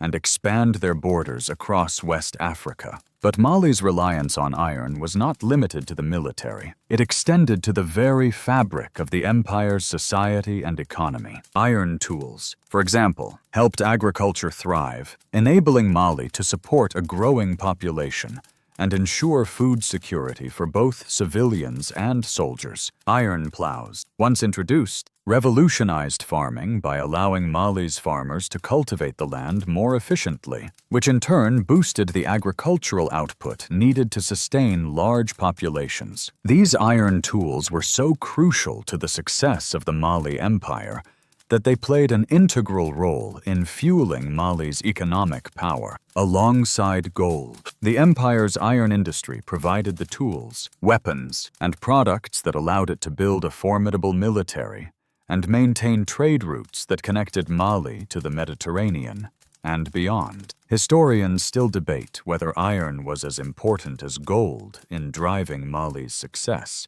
While gold provided immense wealth and international trade leverage, the role of iron in creating the military strength needed to protect and expand trade routes cannot be overlooked. The blacksmiths of Mali were just as vital to the empire's survival and growth as the gold mines themselves. Their ability to forge durable weapons, tools, and agricultural implements laid the foundation for an empire that ruled over vast expanses of West Africa for centuries. Now, let's look at another critical example of ironworking's role in African civilizations: the Kingdom of Meroe. Located along the Nile River in what is now Sudan, the Meroitic Kingdom stands as one of the earliest and most remarkable examples of ironworking in Africa. The Meroites were masters at smelting iron, producing large quantities of the metal, and using it to create tools, weapons, and even ceremonial objects. These iron products helped Meroe become a military power, enabling it to defend its borders and maintain control over its territory. The Meroitic blacksmiths were renowned artisans, creating iron tools that were highly valued across the African continent and beyond. Historians still debate the technological methods employed by the Meroites in their iron production. Some argue that the Meroites' iron smelting techniques were influenced by Egyptian methods, while others maintain that Meroe developed its own unique techniques. Regardless of the origins of their methods, it's clear that the Meroites' ironworking was one of the factors that enabled the kingdom to maintain its economic strength and military dominance over neighboring regions. The iron trade in Meroe helped expand the kingdom's economic networks, which reached into the Mediterranean and throughout Africa. This trade not only brought wealth to Meroe,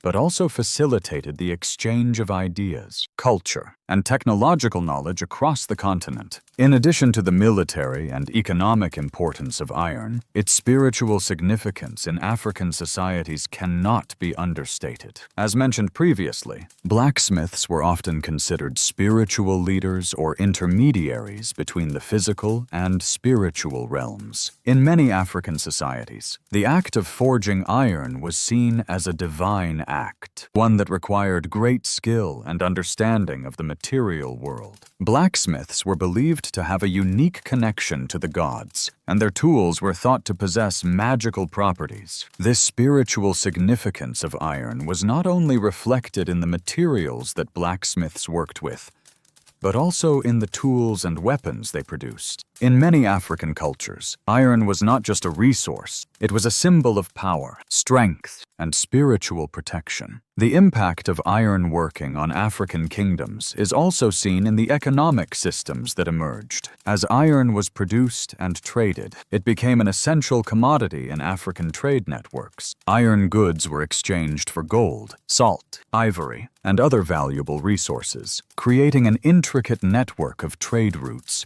that connected various parts of Africa to the Mediterranean and Asia. The iron trade facilitated economic expansion and the growth of powerful empires. In this way, iron was central not only to the military and agriculture of these kingdoms, but also to their trade networks, which helped them grow and sustain their dominance. Historians continue to explore the role of trade and ironworking in Africa's rise to power. Some believe that the spread of ironworking knowledge helped create a more connected Africa, with kingdoms like Mali, Ghana, and Meroe trading not just iron, but also cultural and technological knowledge. Others argue that ironworking was more about local control, with kingdoms developing ironworking in isolation. What is clear, however, is that the spread of ironworking was integral to the rise of powerful kingdoms, enabling them to expand their territories, build wealth, and protect their borders. Looking back, it's evident that ironworking was a defining force in the development of African civilizations. It provided the tools, weapons, and cultural symbols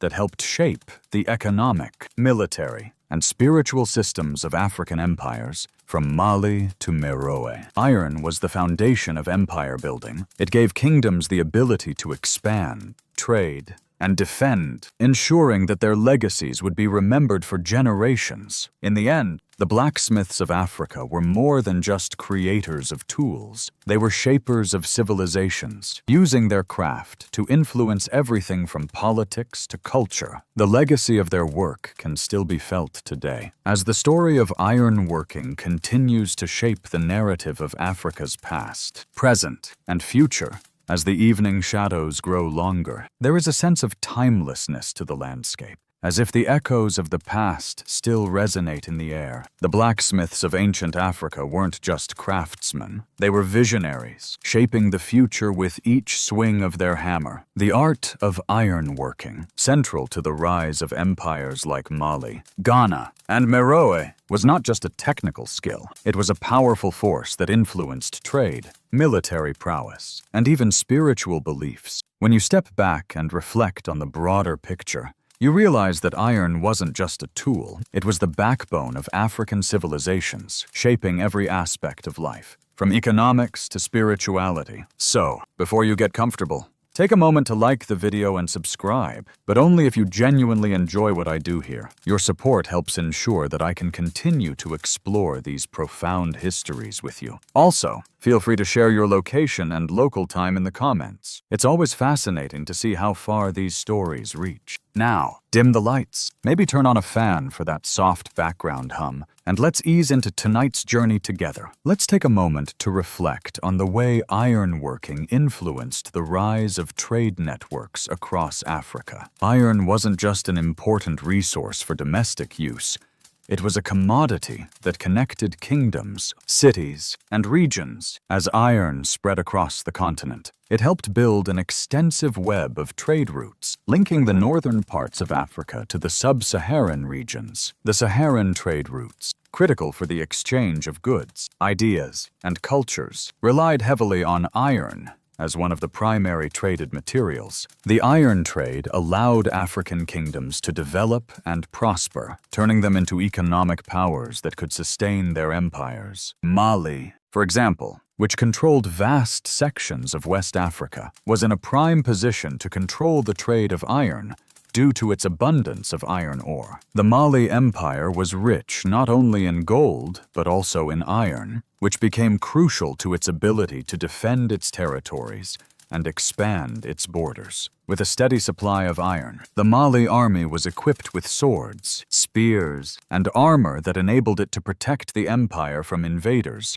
and maintain its dominance over trade routes. The blacksmiths of Mali produced the iron tools and weapons that were traded across the Sahara, making iron a commodity that kept the empire both economically vibrant and militarily powerful. Historians still debate the extent to which iron fueled Mali's rise. Some argue that the gold trade was the primary source of the empire's wealth and influence, while others claim that iron, due to its crucial role in military defense and agriculture, was just as important. While both gold and iron contributed to Mali's success, there's no doubt that the control of iron was pivotal in strengthening the kingdom's military and sustaining its population. As we move across the continent, we turn our attention to the Kingdom of Aksum in East Africa. The Aksumite Empire, which existed from approximately 100 CE to 940 CE, was another African powerhouse,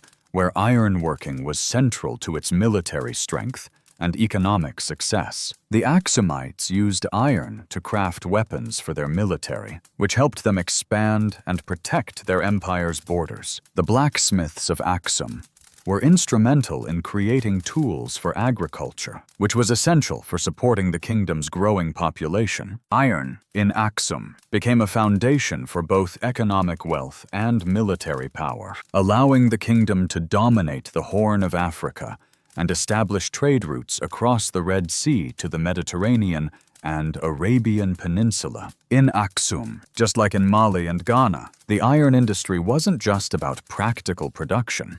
It was deeply tied to the identity and spiritual practices of the kingdom. Iron was often viewed as a symbol of power and prestige, and blacksmiths were considered spiritual figures with the ability to shape the future. The act of forging iron was seen not only as a technical process, but also as a ritual, one that linked the physical world to the divine. This deep connection between ironworking and spirituality set Aksum apart from many other civilizations in the region. The legacy of Aksum and its reliance on iron is a reminder of how ironworking played a role not just in creating tools and weapons, but in shaping the culture of an empire. The Aksumites' iron products, including weapons, tools, and ritual objects, were traded far and wide, establishing the kingdom as a key player in the global trade network. Through iron, Aksum maintained economic power and continued to influence trade between Africa, Asia, and the Mediterranean. In these kingdoms, we see that ironworking was not just a technical skill, it was an integral part of the empire-building process, influencing everything from economic systems to spiritual beliefs. The blacksmiths were seen as the keepers of power, and the iron they forged became symbols of strength, prestige, and cultural identity. Their mastery over iron was a mark of civilization, and their work helped these kingdoms to expand, defend, and flourish. Historians still debate the extent to which ironworking influenced the rise of African kingdoms. But one thing is certain: iron was more than just a material. It was the force that allowed kingdoms to defend their territories, build their economies, and develop unique cultures. From Mali to Ghana,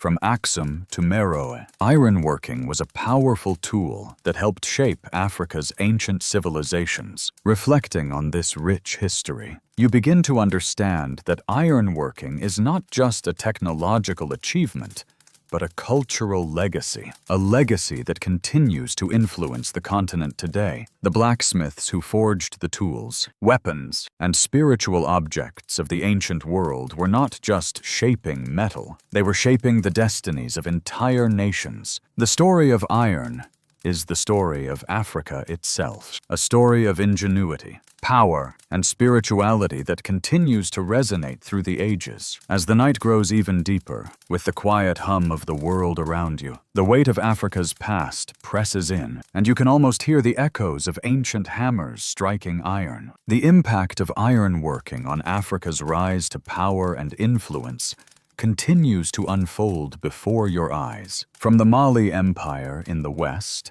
to the Meroitic Kingdom in the east, iron was more than just a tool. It was a force that defined the destinies of kingdoms and empires. It allowed societies to grow, defend, and thrive, connecting people across vast regions, creating powerful trade networks, and helping to build lasting legacies that shaped the course of African history. So, before you get comfortable, take a moment to like the video and subscribe, but only if you genuinely enjoy what I do here. Your support ensures I can keep exploring and sharing these remarkable stories from the past. Don't forget to share your location and local time in the comments. It's fascinating to see how far these ancient legacies reach. Now, dim the lights, maybe turn on a fan for that soft background hum, and let's ease into tonight's journey together. Ironworking was not only a driving force for the growth and defense of these African kingdoms, but it also facilitated a shared cultural and economic bond between regions. As iron became more widespread, it fostered a sense of unity between kingdoms and societies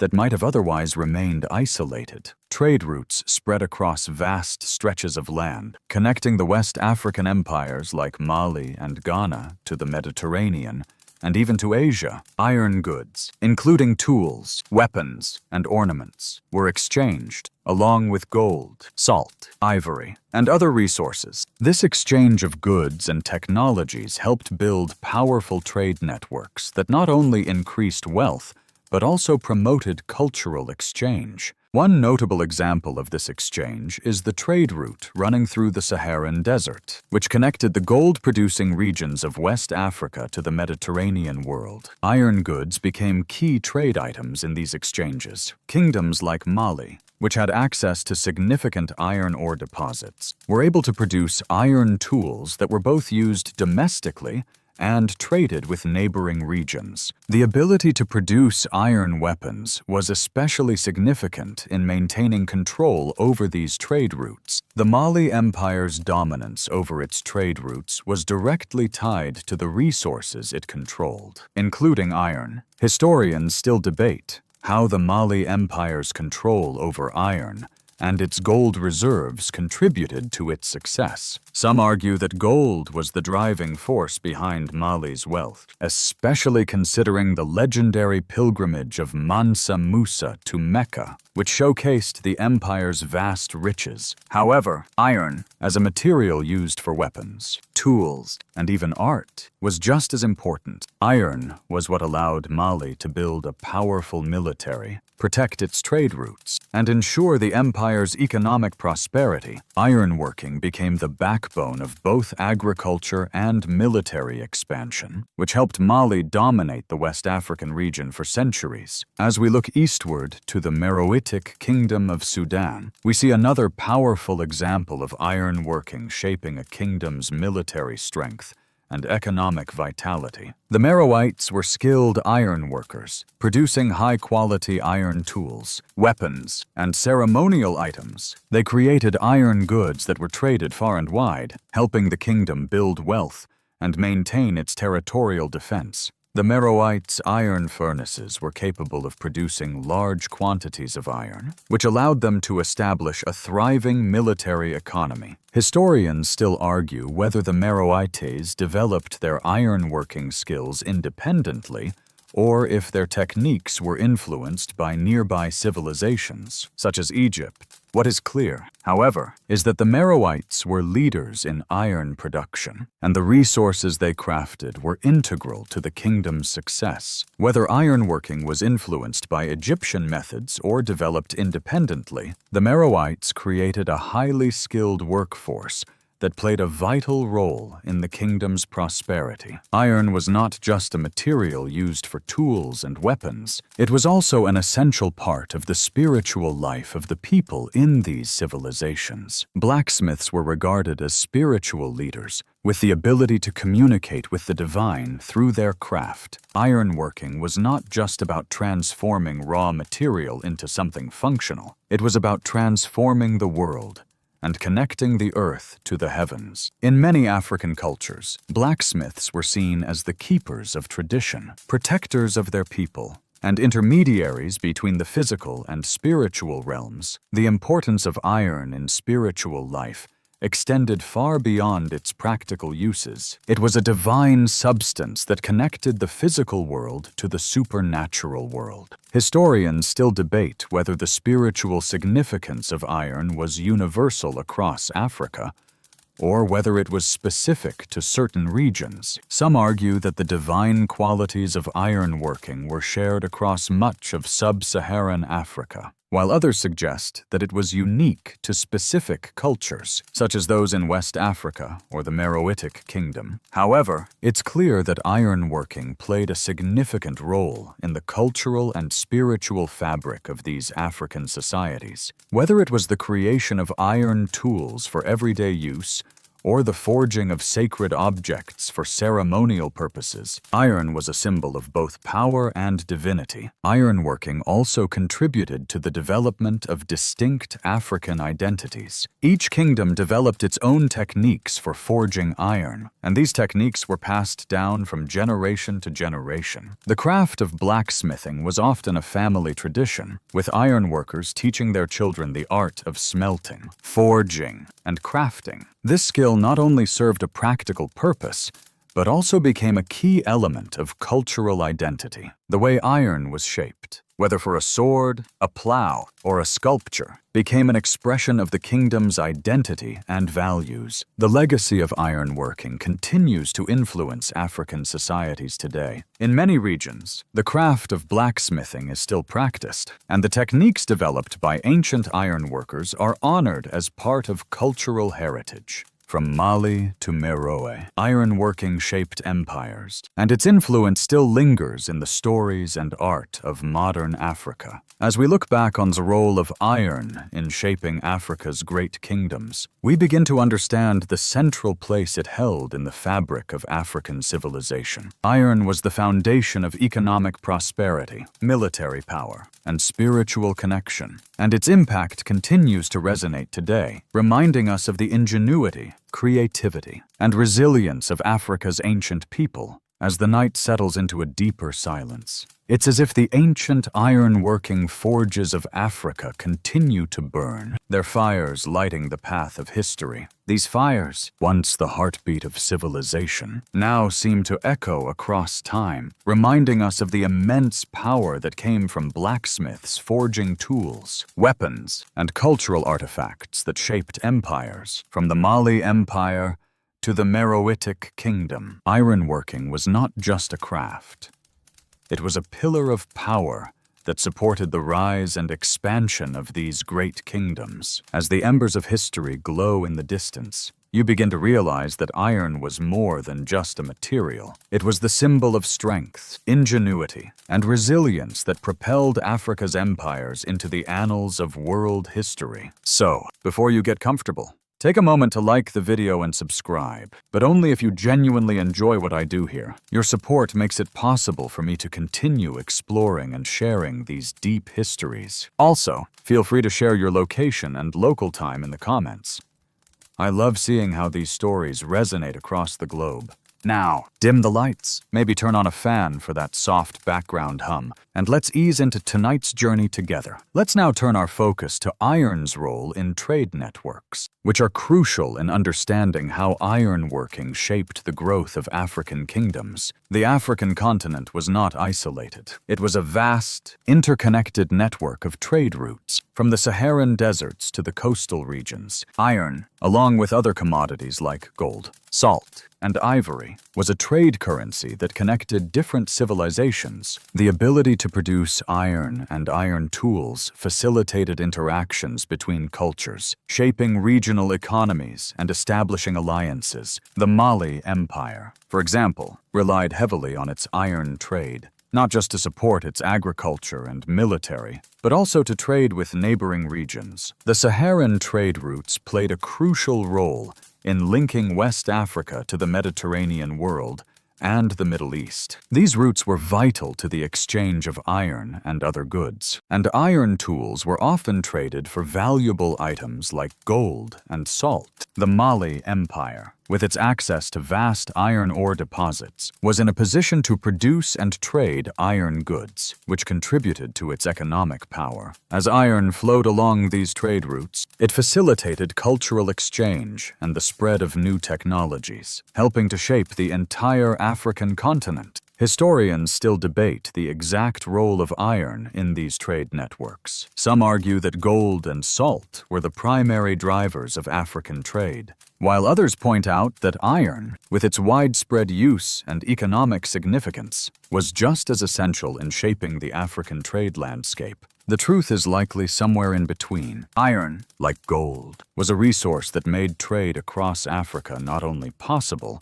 but also profitable. By mastering the craft of ironworking, kingdoms like Mali were able to expand their reach, grow their economies, and build alliances that would last for centuries. The Kingdom of Ghana is another notable example of how iron was used to enhance trade and military power. Although Ghana's gold reserves were legendary, its control of iron was equally important. The blacksmiths of Ghana crafted iron tools, weapons, and ornaments that were traded across the region, fostering connections with neighboring kingdoms. The military advantage gained from superior iron weapons allowed Ghana to maintain control over its vast trade routes. Ghana's wealth wasn't only built on gold, it was sustained by iron, which contributed to both trade and defense. The Ghana Empire's strategic use of iron also helped it maintain control over its vast territories. Iron weapons enabled the empire to defend its trade routes from invaders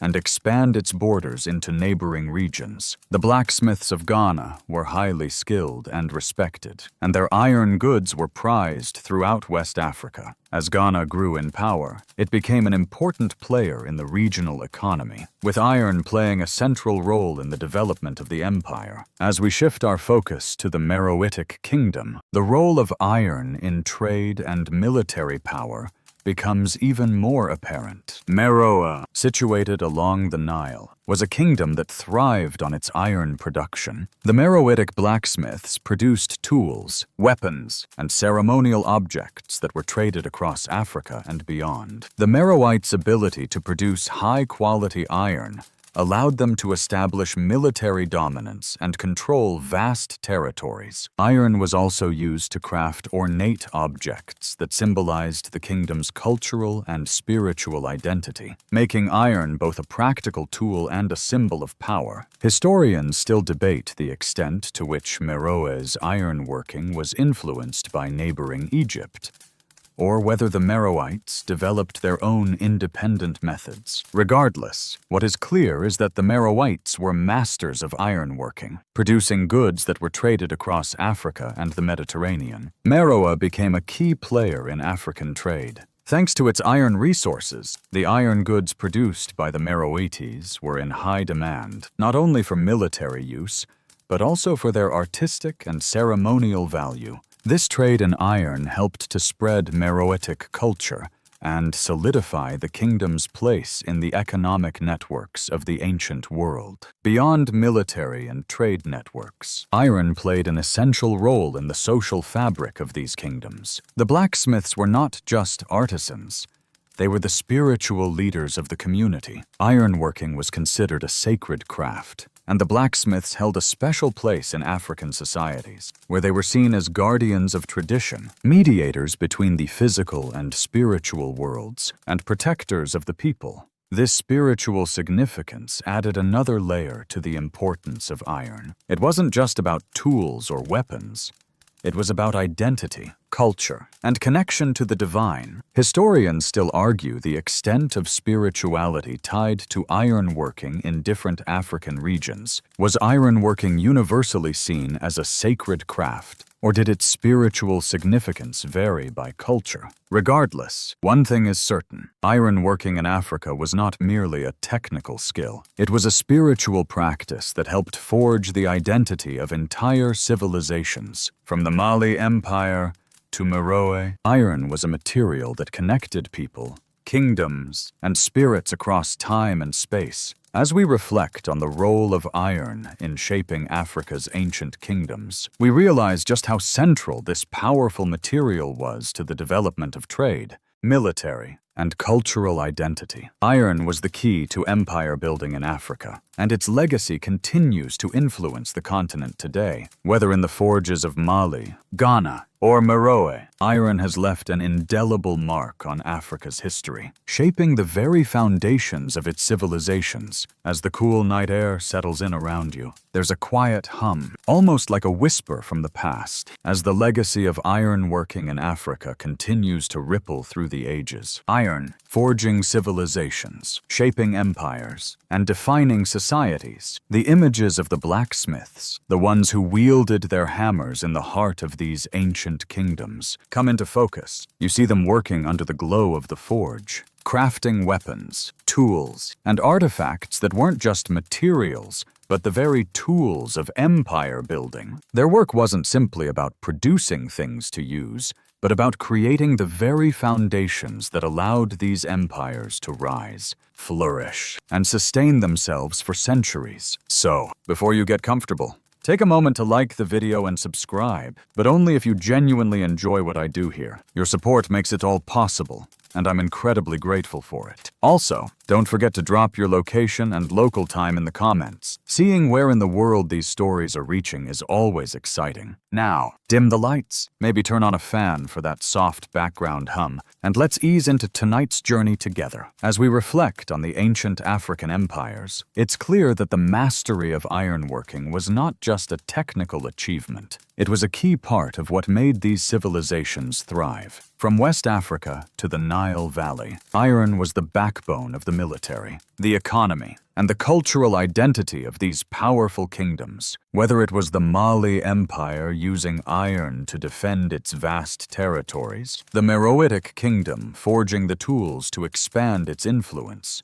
or the Ghana Empire crafting weapons and tools for its growing population, ironworking was central to the success of each of these empires. One of the critical ways that iron contributed to these kingdoms' success was through its military applications. Iron weapons, swords, spears, daggers, and armor were indispensable in the wars that defined the rise and fall of African empires. The Mali Empire is a great example. At its height, Mali was one of the wealthiest and most powerful empires in the world, and its military was a significant reason for that success. With the ability to craft high-quality iron weapons, the Malians were able to defend their trade routes, conquer rival kingdoms, and protect their territories from invaders. Iron didn't just help them fight. It helped them win. The role of iron in shaping Mali's military strength cannot be overstated, and it laid the foundation for the empire's dominance in West Africa. Similarly, Ghana, another empire built on the strength of iron, used its blacksmiths to forge weapons that allowed the kingdom to control trade routes and expand its territories. The Ghanaians didn't just use iron for war. They used it for economic prosperity. Iron was central to agriculture. 2. As it allowed the people to produce tools that made farming more efficient, helping to sustain large populations and support military forces. Historians still debate whether gold or iron played the more significant role in the prosperity of the Ghana Empire. Many scholars argue that gold was the primary source of Ghana's wealth, particularly because it was a key trading commodity along the Saharan trade routes. Others, however, argue that ironworking was just as essential, as it supported agriculture, military strength, and local industries. Ultimately, it was the synergy between the production of gold, iron, and other goods that made Ghana's economy one of the most prosperous in the ancient world. The Meroitic Kingdom, situated in what is now Sudan, provides yet another powerful example of how iron was instrumental in empire building. The Meroites were known for their advanced ironworking techniques, producing both tools and weapons that were integral to the kingdom's military defense and economic success. But the Meroites' relationship with iron wasn't just practical. It was also spiritual. Ironworking was considered a sacred practice, with blacksmiths believed to hold divine power. The Meroites didn't just produce tools, they crafted artifacts that carried spiritual meaning. The act of forging iron was seen as a link between the physical world and the divine, making the blacksmiths both artisans and spiritual leaders. Ironworking also played a role in the cultural and social dynamics of these empires. The blacksmiths were highly respected members of their communities, often playing central roles in rituals, ceremonies, and social gatherings. In West Africa, for example, the blacksmiths were were often viewed as mediators between the physical and spiritual realms. The blacksmiths would craft iron objects used in rituals that were believed to protect the community from harm and ensure good fortune. Iron was not just a resource, it was a spiritual force that connected people to their ancestors, their gods, and their future. Historians still debate how this spiritual significance of iron influenced the development of African civilizations. Some argue that ironworking was universally regarded as a sacred craft across Africa, while others suggest that its spiritual importance varied by region. Regardless of the specifics, it's clear that the spiritual connection to iron was a defining feature of many African cultures. Iron wasn't just for making tools, it was for making connections. Connections to the past, to the divine, and to each other. Looking back on this legacy, it's evident that ironworking played a foundational role in shaping the course of African history. The blacksmiths, who held the knowledge to transform raw metal into useful and powerful tools, were some of the most influential figures in African societies. Their work helped create military strength, economic prosperity, and spiritual identity. Through their forges, these blacksmiths built the empires that would dominate the African continent for centuries. As we conclude our exploration of ironworking in ancient Africa, it's clear that the role of iron in the rise of empires was unparalleled. From the Ghana Empire to Mali and Meroe, iron was central to the military, economic, and spiritual strength of these kingdoms. The blacksmiths who forged iron were not just creating tools, they were creating empires, shaping cultures, and securing legacies that still echo across the African continent today. The night stretches on, and you find yourself contemplating the legacy of ironworking that has rippled through Africa's history. The blacksmiths who forged iron in the forges of Mali, Ghana, and Meroe didn't just shape metal, they shaped the destiny of their civilizations. The art of ironworking was integral not only in creating tools and weapons, but in the very foundation of empire building. The blacksmiths were not only craftsmen, they were the architects of the empire. From forging military weapons to producing agricultural tools, iron was the material that held Africa's kingdoms together, enabling them to flourish and expand their territories. So, before you get comfortable, take a moment to like the video and subscribe, but only if you genuinely enjoy what I do here. Your support helps me continue to bring these stories to life. And feel free to leave your location and local time in the comments. It's fascinating to see where in the world these ancient tales reach. Now, dim the lights, maybe turn on a fan for that soft background hum, and let's ease into tonight's journey together. The legacy of ironworking is not just confined to ancient times. It continues to have a profound influence on modern Africa today. The importance of iron as a symbol of strength and resilience is still felt throughout the continent, as ironworking traditions continue to be passed down through generations. Whether in the rural villages where blacksmiths still craft tools and weapons, or in the cities where the legacy of iron is reflected in art, architecture, and culture, the spirit of these ancient practices remains alive. One area where ironworking continues to have a powerful presence is in the world of art and craftsmanship. The Nok culture in Nigeria is a prime example of this. The Nok people, who lived around 500 BCE, are famous for their terracotta sculptures, many of which feature iron implements and depict figures holding iron tools. These sculptures are not just artistic representations. They carry a deep cultural and spiritual significance, reflecting the ways in which ironworking was integral to the Nok's identity. The Nok culture's use of iron was not only for practical purposes, but also for creating objects that held ritualistic and spiritual importance. Historians still debate the exact nature of the Nok culture's ironworking, whether it was influenced by other ancient civilizations or developed independently. What is clear is that Nok's mastery of iron paved the way for other African societies to follow suit, demonstrating the far-reaching influence of this ancient technology. Today, Nok terracotta sculptures continue to be a testament to the enduring legacy of ironworking, and their cultural significance is still celebrated. Similarly, in the Mali Empire, ironworking played a central role in the artistic traditions of the kingdom. Iron sculptures were often crafted to commemorate important events, figures, or even spiritual beliefs. These iron works of art served as a way to preserve the history and culture of the empire,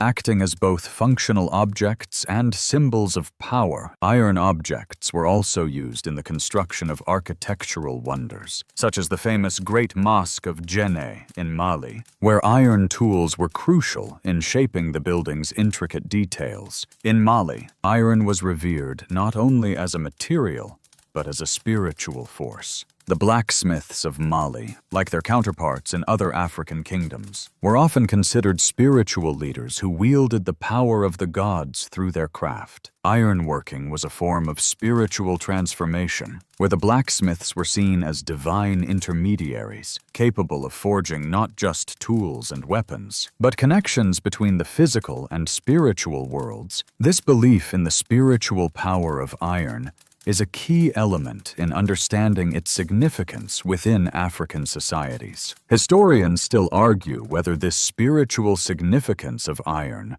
was a universal trait across all African cultures, or whether it was particular to certain regions, such as West Africa. Some argue that ironworking was tied to local religious practices, while others believe that it was a shared belief across the continent. Regardless of the details, one thing is certain: ironworking in Africa was deeply intertwined with spirituality and culture, which set it apart from many other parts of the world. Iron was not just about creating tools, it was about creating connections and symbols of power that could influence both the material and spiritual realms. As we look back on the history of ironworking in Africa, it's impossible not to be struck by how central it was to the success of some of the continent's greatest empires. The Mali Empire, Ghana, Meroe, and other kingdoms flourished not only because of gold and salt, but because of their control over iron. Iron played a central role in military defense, agriculture, and trade,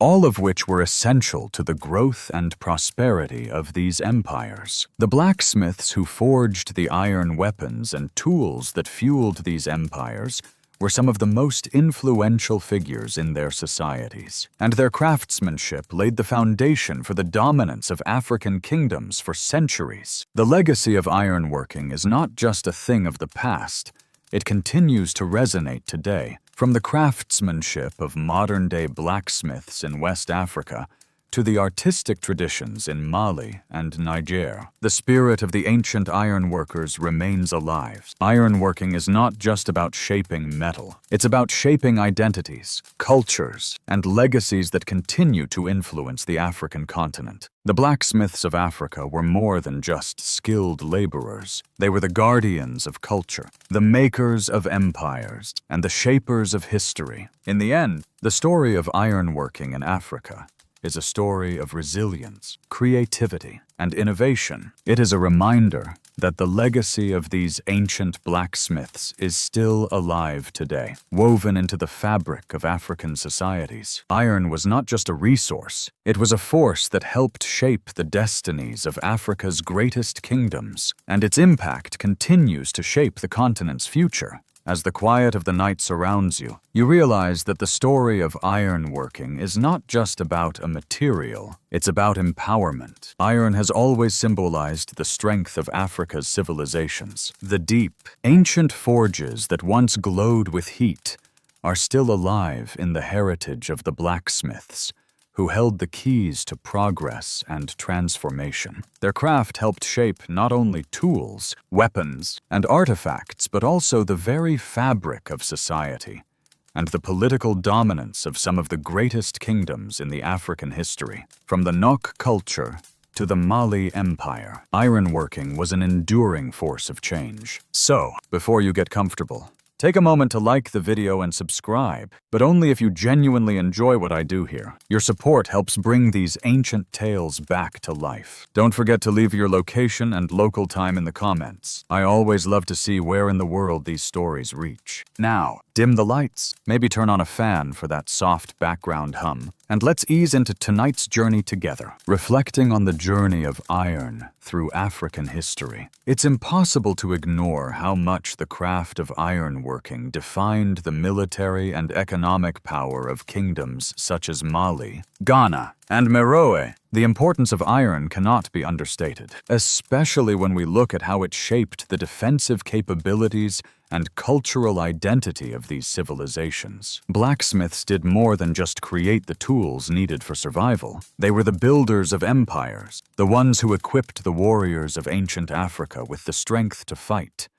and the tools to build. Ironworking was so central to military success in the ancient world that it became synonymous with dominance. The Mali Empire, known for its grandeur and wealth, relied on iron to fortify its armies. The iron weapons forged by the skilled blacksmiths were crucial in maintaining the empire's military strength, enabling Mali to expand its borders and secure its empire. Just as Mali used its vast gold reserves to bolster its wealth and global trade, it used iron to ensure its safety and military supremacy. Historians still debate the relative importance of gold and iron in the success of the Mali Empire. While gold certainly provided the wealth that helped the kingdom become one of the richest in the world, ironworking was integral to the military and economic success of the empire. Iron allowed the Malians to create weapons, tools, and agricultural implements that were essential in maintaining their territorial expansion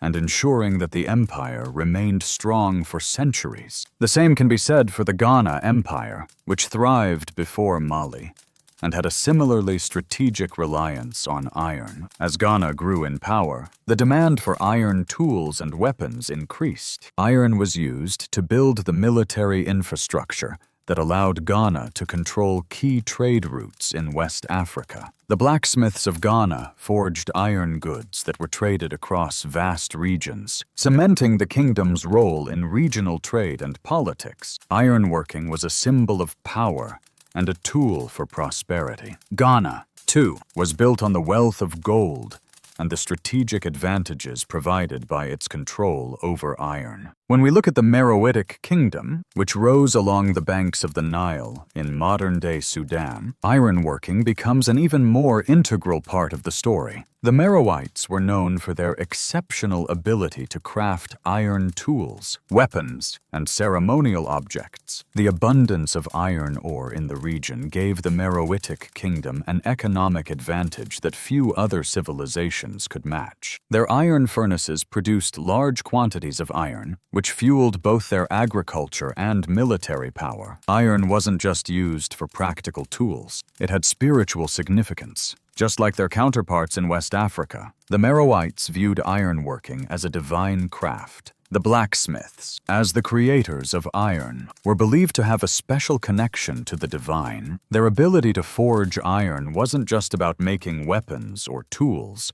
It was about transforming the material world. In the Meroitic culture, iron was both a functional material and a spiritual tool, linking the people to their ancestors and their gods. In Meroe, ironworking wasn't just about making tools for survival or weapons for war. It was about shaping the very identity of the kingdom. It played a role in the art, religion, and economy of the kingdom. Meroitic art is filled with iron artifacts, from ritual objects to weapons, that are symbolic of the kingdom's cultural and spiritual beliefs. The blacksmiths were more than artisans.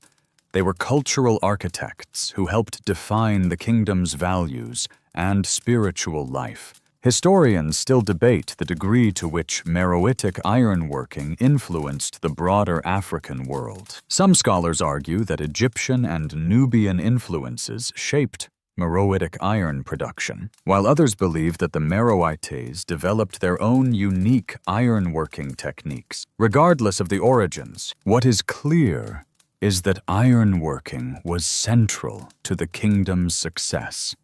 and that the Meroites' mastery of this craft helped them sustain their military and economic power for centuries. In West Africa, ironworking continued to evolve, influencing trade networks, agriculture, and political systems. The iron trade connected West Africa to the Mediterranean, and kingdoms like Mali and Ghana used iron as a key element in their international trade systems. The iron industry created wealth, bolstered militaries, and provided cultural significance that defined the greatness of these African kingdoms. Ironworking wasn't just a technical skill, it was a cultural practice that formed the foundation of some of Africa's most prosperous and enduring civilizations, from the Mali Empire to the Meroitic Kingdom. Iron was a material that empowered kings, shaped economies, and connected people. The legacy of ironworking is still alive today, as the skill continues to be passed down through generations, preserving the stories of the blacksmiths and their extraordinary contributions to African civilization. As the night continues, you feel the pull of history becoming even more tangible, almost as if the forges of ancient blacksmiths are still alight. The clink of iron and the rhythmic sound of hammers striking anvils create a distant echo, reminding you of the profound impact ironworking had on the rise of Africa's great kingdoms. The blacksmiths of the past didn't just create tools and weapons, they shaped the future of Africa, fueling the expansion and prosperity of empires like Mali, Ghana, and Meroe. It was through their expertise with iron that these kingdoms achieved military power, economic success, and cultural significance, leaving a lasting legacy that continues to influence Africa today. So, before you get comfortable, take a moment to like the video and subscribe, but only if you genuinely enjoy what I do here. Your support helps me keep sharing these fascinating historical narratives. Also, feel free to share your location and local time in the comments. It's always exciting to see where this journey reaches across the globe.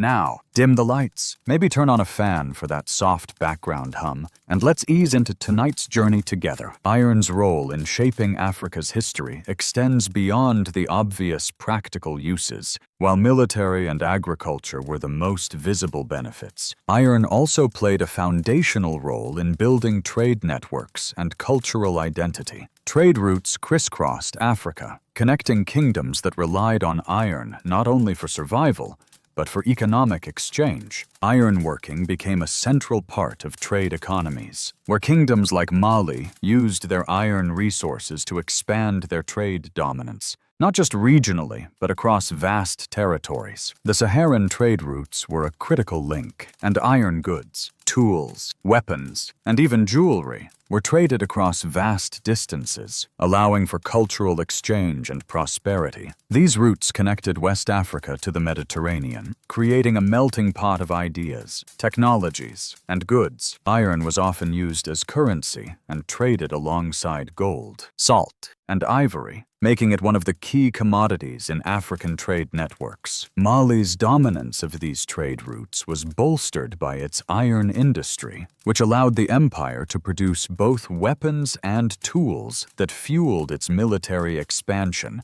and economic prosperity. Historians still argue about the dominance of iron in trade. Some scholars claim that gold and salt were the primary drivers of African trade, while others suggest that iron was just as vital to the wealth of empires like Mali and Ghana. Regardless, there's no question that iron was essential to both military defense and economic trade, especially for kingdoms like Mali and Ghana, where the iron trade was a critical part of their wealth. While military and economic significance are often highlighted, ironworking also played a vital role in cultural identity. In many African cultures, blacksmiths were seen as spiritual leaders, with their craft believed to be imbued with divine power. The blacksmiths of West Africa and the Meroitic Kingdom were not just laborers, they were custodians of culture, capable of forging the spiritual and material aspects of society. Iron was used to create art, weapons, and ritual objects, each carrying deep cultural significance.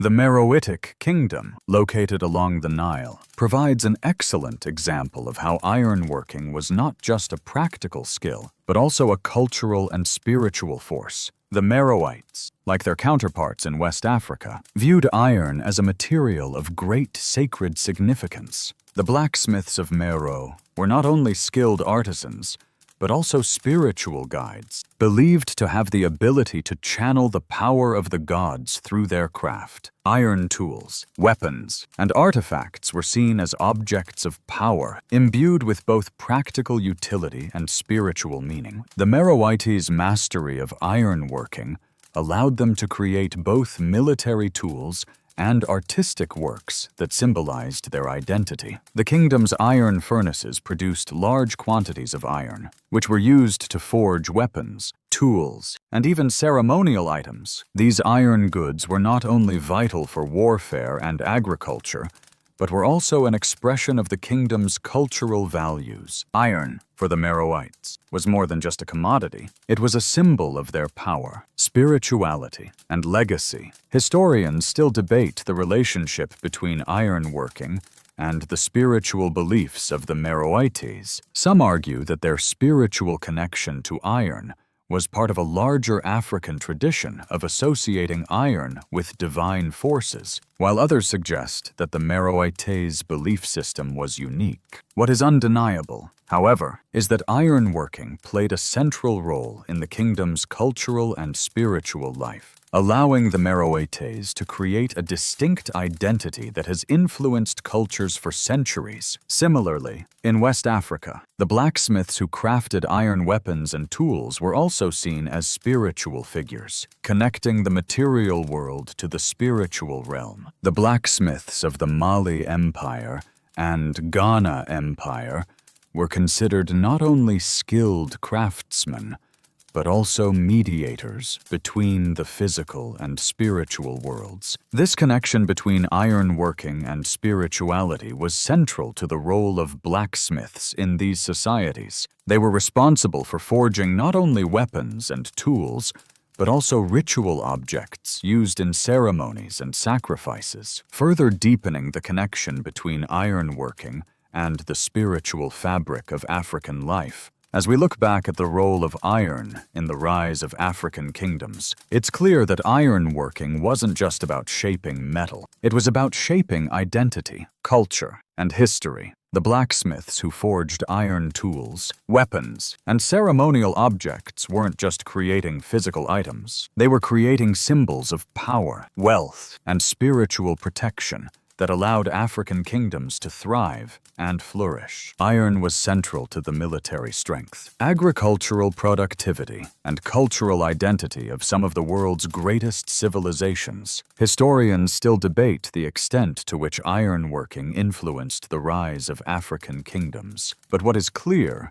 is that iron was essential to their success. From military defense to economic prosperity to spiritual significance, iron played a foundational role in shaping the history of Africa's greatest empires. Whether through weaponry, tools, or spiritual symbols, iron was the key to Africa's ancient power. As the world quiets, the sense of ancient power lingers in the air. The weight of history grows stronger, a reminder of the vast empires and kingdoms that once stood tall, their strength and resilience built upon the forging of iron. In the quiet forges of Mali, Ghana, and Meroe, the blacksmiths did more than shape metal. They shaped destinies. These ancient artisans held the power to transform the material world with their hands, creating weapons, tools, and artifacts that were central to the success and survival of some of Africa's most powerful kingdoms. With each strike of the hammer, they didn't just craft, they built empires. So, before you get comfortable,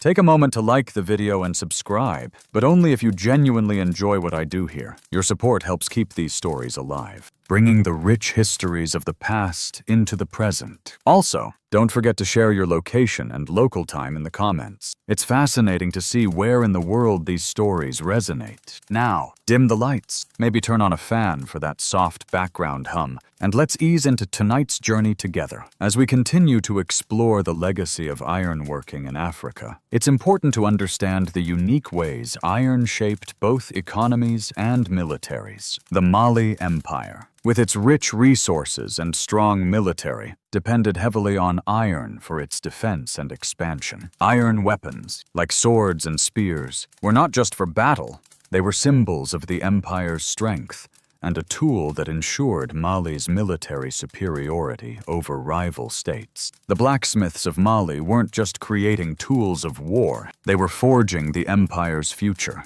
empowering their people to both defend their lands and expand their influence. In Ghana, too, iron was central to the kingdom's military and agricultural success. The blacksmiths of Ghana created iron weapons that enabled the kingdom to defend its trade routes and expand its territory. Iron tools helped boost agricultural productivity, ensuring that the kingdom could feed both its people and its army. As Ghana grew, so too did the demand for iron, a trade commodity that was essential to the kingdom's wealth. The Ghanaians forged iron, not just for practical use, but as a way to sustain their military dominance and economic prosperity. Historians still debate whether gold or iron played the more important role in the rise of Ghana. While gold was an undeniable driving force behind the kingdom's wealth, it was iron that helped defend the empire's territory and trade routes. The ability to produce iron tools and weapons allowed Ghana to thrive, building an economic and military foundation that spanned centuries. Looking eastward, the Meroitic Kingdom provides another compelling example of ironworking's role in empire building. Situated along the Nile River, the Meroites were masters of iron smelting, producing iron tools, weapons, and ceremonial objects that were traded across Africa and the Mediterranean. These iron goods gave the Meroites a significant military advantage, allowing them to defend their kingdom and expand their influence. However, the role of iron in Meroe wasn't only about power, it was also deeply tied to spiritual practices. In Meroe, the act of ironworking was sacred, with the blacksmiths regarded as spiritual leaders. These artisans didn't just forge tools and weapons, they crafted ritual objects that were used in ceremonies and spiritual practices. Iron was considered a material imbued with divine significance, and the blacksmiths who worked with it were believed to possess the ability to connect the physical world to the spiritual realm. This belief system wasn't unique to Meroe. Many African cultures shared a deep spiritual connection to ironworking, where the creation of tools was viewed as a divine act. Historians still debate the extent of spiritual beliefs surrounding ironworking across Africa. Some suggest that the spiritual significance of iron was universal, while others argue that it was more prevalent in specific regions. Regardless, one thing is clear: iron wasn't just a resource, it was a sacred material that connected people to the gods and the spiritual world. In West Africa, the Nok culture, one of the earliest known ironworking cultures, demonstrated just how deeply ironworking was embedded in African life. The Nok people, who lived in what is now Nigeria, used iron to craft tools and weapons, as well as artifacts that had spiritual significance. The Nok terracotta sculptures, which often depicted figures holding iron tools and weapons, reflected the culture's deep connection to ironworking and its role in their spiritual beliefs. Iron was not just a practical tool for the Nok. It was a material that embodied their connection to the divine. Today, the legacy of ironworking in Africa continues to be celebrated in both art and craftsmanship. In many parts of Africa, the craft of blacksmithing is still practiced by local artisans who create tools and weapons for both practical use and cultural significance. The work of these modern blacksmiths is a direct continuation of the traditions passed down from their ancient predecessors, who used iron to build powerful empires and define the identity of African societies. The enduring importance of ironworking in Africa serves as a testament to the creativity and resilience of the continent's peoples. From the blacksmiths who forged tools and weapons to the leaders who used iron to expand their empires, iron was the foundation of African civilization. The craft of ironworking shaped not only the physical world, but also the spiritual and cultural landscapes of Africa. The blacksmiths who worked with iron were not just creators of tools, they were the creators of history, empires, and cultures that continue to influence the world today. Ironworking was never just about creating objects. It was about building legacies. The blacksmiths of Mali, Ghana, Meroe, and other African kingdoms were the shapers of civilizations, their work laying the foundations for the great empires of Africa. Their story is one of strength, spirituality, and innovation, and the impact of their craft continues to echo through the corridors of history.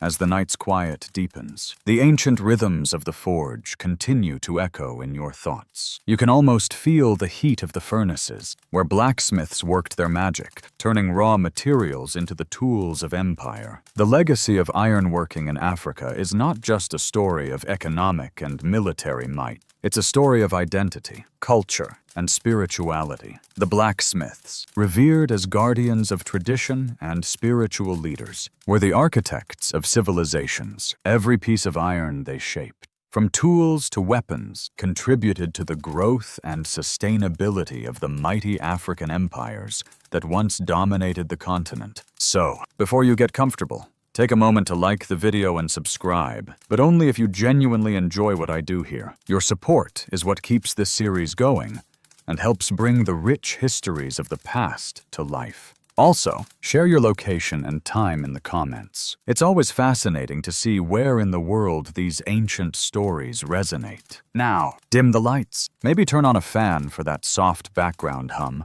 and let's ease into tonight's journey together. As we continue to explore the history of ironworking in Africa, it becomes apparent that iron was a material of immense value. But its value wasn't limited to its practical uses. Beyond the tools and weapons, iron had profound cultural and spiritual significance. For many African societies, iron was not just a commodity, but a symbol of power, resilience, and transformation. It was a material that shaped the identity of empires, cultures, and spiritual practices. Whether through the military prowess of the Mali Empire, the artistic beauty of Meroe, or the sacredness of the blacksmiths in West Africa, iron held a place of honor. Let's return to Mali, one of the most influential empires in West Africa. Mali's mastery over iron was central to its economic and military power. The blacksmiths of Mali crafted iron weapons for their soldiers, who would defend the empire's vast territories and protect its trade routes. The production of iron tools also supported agriculture, which allowed Mali to maintain its large population. Iron played a central role in ensuring Mali's dominance in West Africa, giving it the strength to expand and sustain its empire. Historians still argue about the role of iron versus gold in the success of Mali. Some scholars suggest that gold was the primary driver of Mali's wealth and global influence, particularly with the legendary pilgrimage of Mansa Musa to Mecca. Yet, it's important to remember that iron was just as crucial for Mali's military and agriculture, enabling the empire to protect its vast wealth and thriving trade network. In this sense, ironworking was foundational not just to the material wealth of Mali, but to its security, expansion, and sustainability. Now, let's turn our attention to Ghana, another powerful kingdom that thrived for centuries due to its strategic use of ironworking. Just like Mali, the Ghana Empire relied heavily on iron to expand and defend its borders. The blacksmiths of Ghana were skilled artisans who crafted iron tools and weapons for military use, as well as agricultural implements that helped the kingdom feed its growing population. Ghana's control over iron allowed it to maintain a competitive edge in trade, agriculture, and warfare, Iron wasn't just a tool for defense. It was a symbol of the kingdom's power, strength, and resilience. Historians still debate whether iron was the primary factor in Ghana's prosperity, or whether its gold trade was more significant. However, it is clear that ironworking was essential for the kingdom's survival and expansion. The blacksmiths of Ghana, like their counterparts in Mali, were not only artisans, but also spiritual leaders, creating sacred objects and ritual tools that connected the physical world with the divine. Iron was both a practical resource and a symbolic material, representing the kingdom's spiritual connection to the gods and ancestors. In the Meroitic Kingdom, located along the Nile in modern-day Sudan, the significance of iron was even more pronounced. Meroe was renowned for its ironworking techniques, and the Meroites were some of the most skilled blacksmiths in the ancient world. They produced iron goods that were not only used for military purposes, but also for spiritual practices. The Meroites believed that ironworking was a divine craft, and the blacksmiths were seen as mediators between the divine and the material world. The act of forging iron was believed to be a ritual of transformation, a process that connected the earth and the spiritual realm. Historians still debate the spiritual significance of ironworking in the Meroitic Kingdom, and whether it was influenced by Egyptian traditions. Some scholars argue that the Meroites borrowed their techniques from the Egyptians, while others believe that their ironworking developed independently. Regardless of its origins, the fact remains that iron was central to the Meroitic culture, economy, and military. The Meroites' expertise in ironworking allowed them to build a powerful kingdom that maintained its military strength and economic influence for centuries. As we turn the page to West Africa, it becomes clear that ironworking was a unifying force for the people of the Saharan trade routes. The trade of iron goods helped to connect kingdoms like Ghana, Mali, and Songhai with one another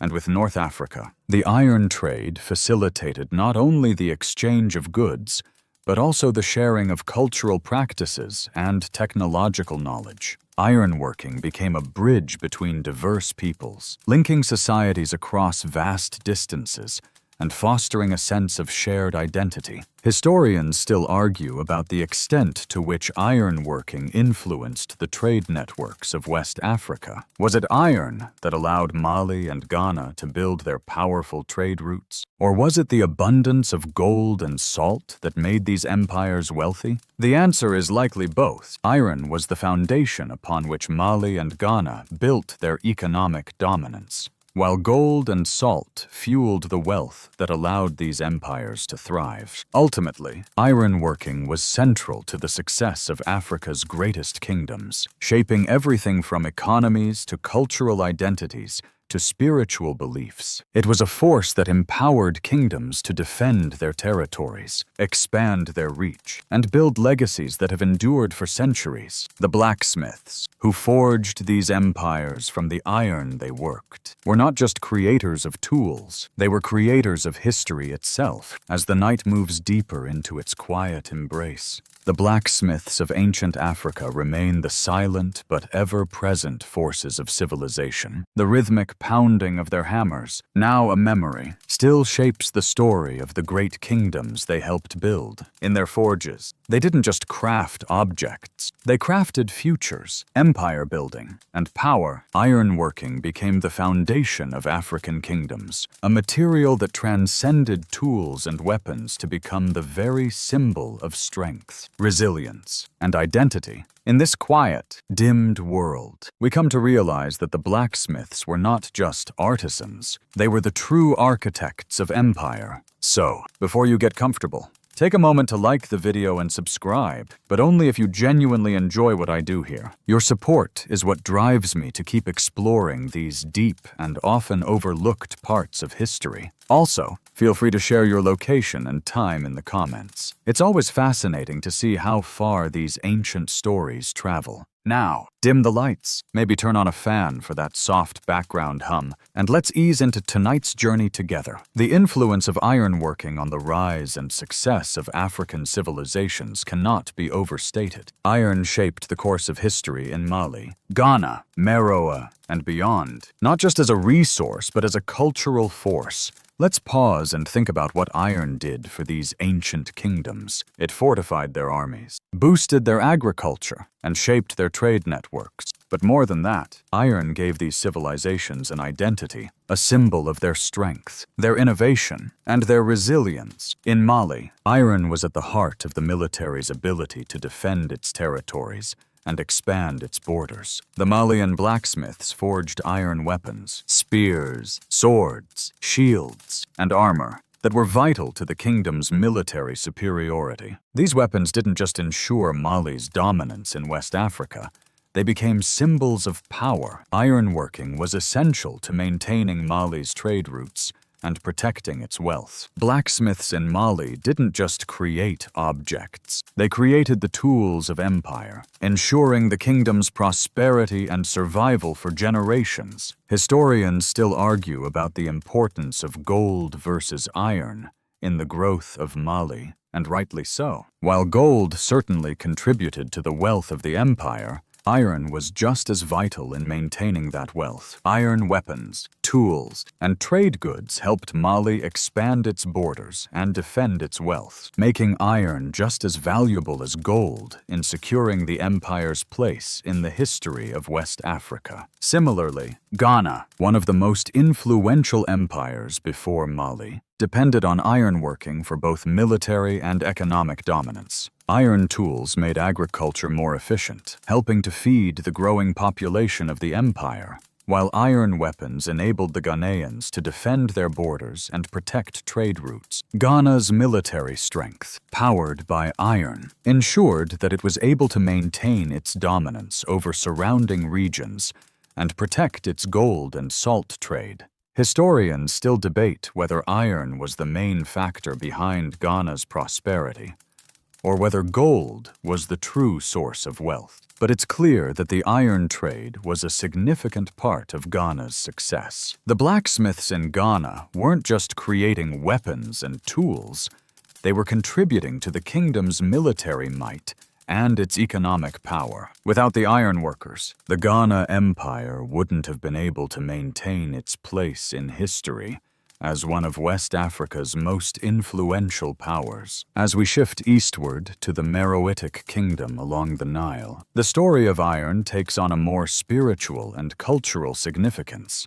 The Meroites were not just skilled in iron smelting, they were masters of the craft. The Meroitic furnaces churned out iron goods, tools, weapons, and ceremonial objects that were used both in the military and for spiritual practices. The kingdom's blacksmiths were more than mere artisans.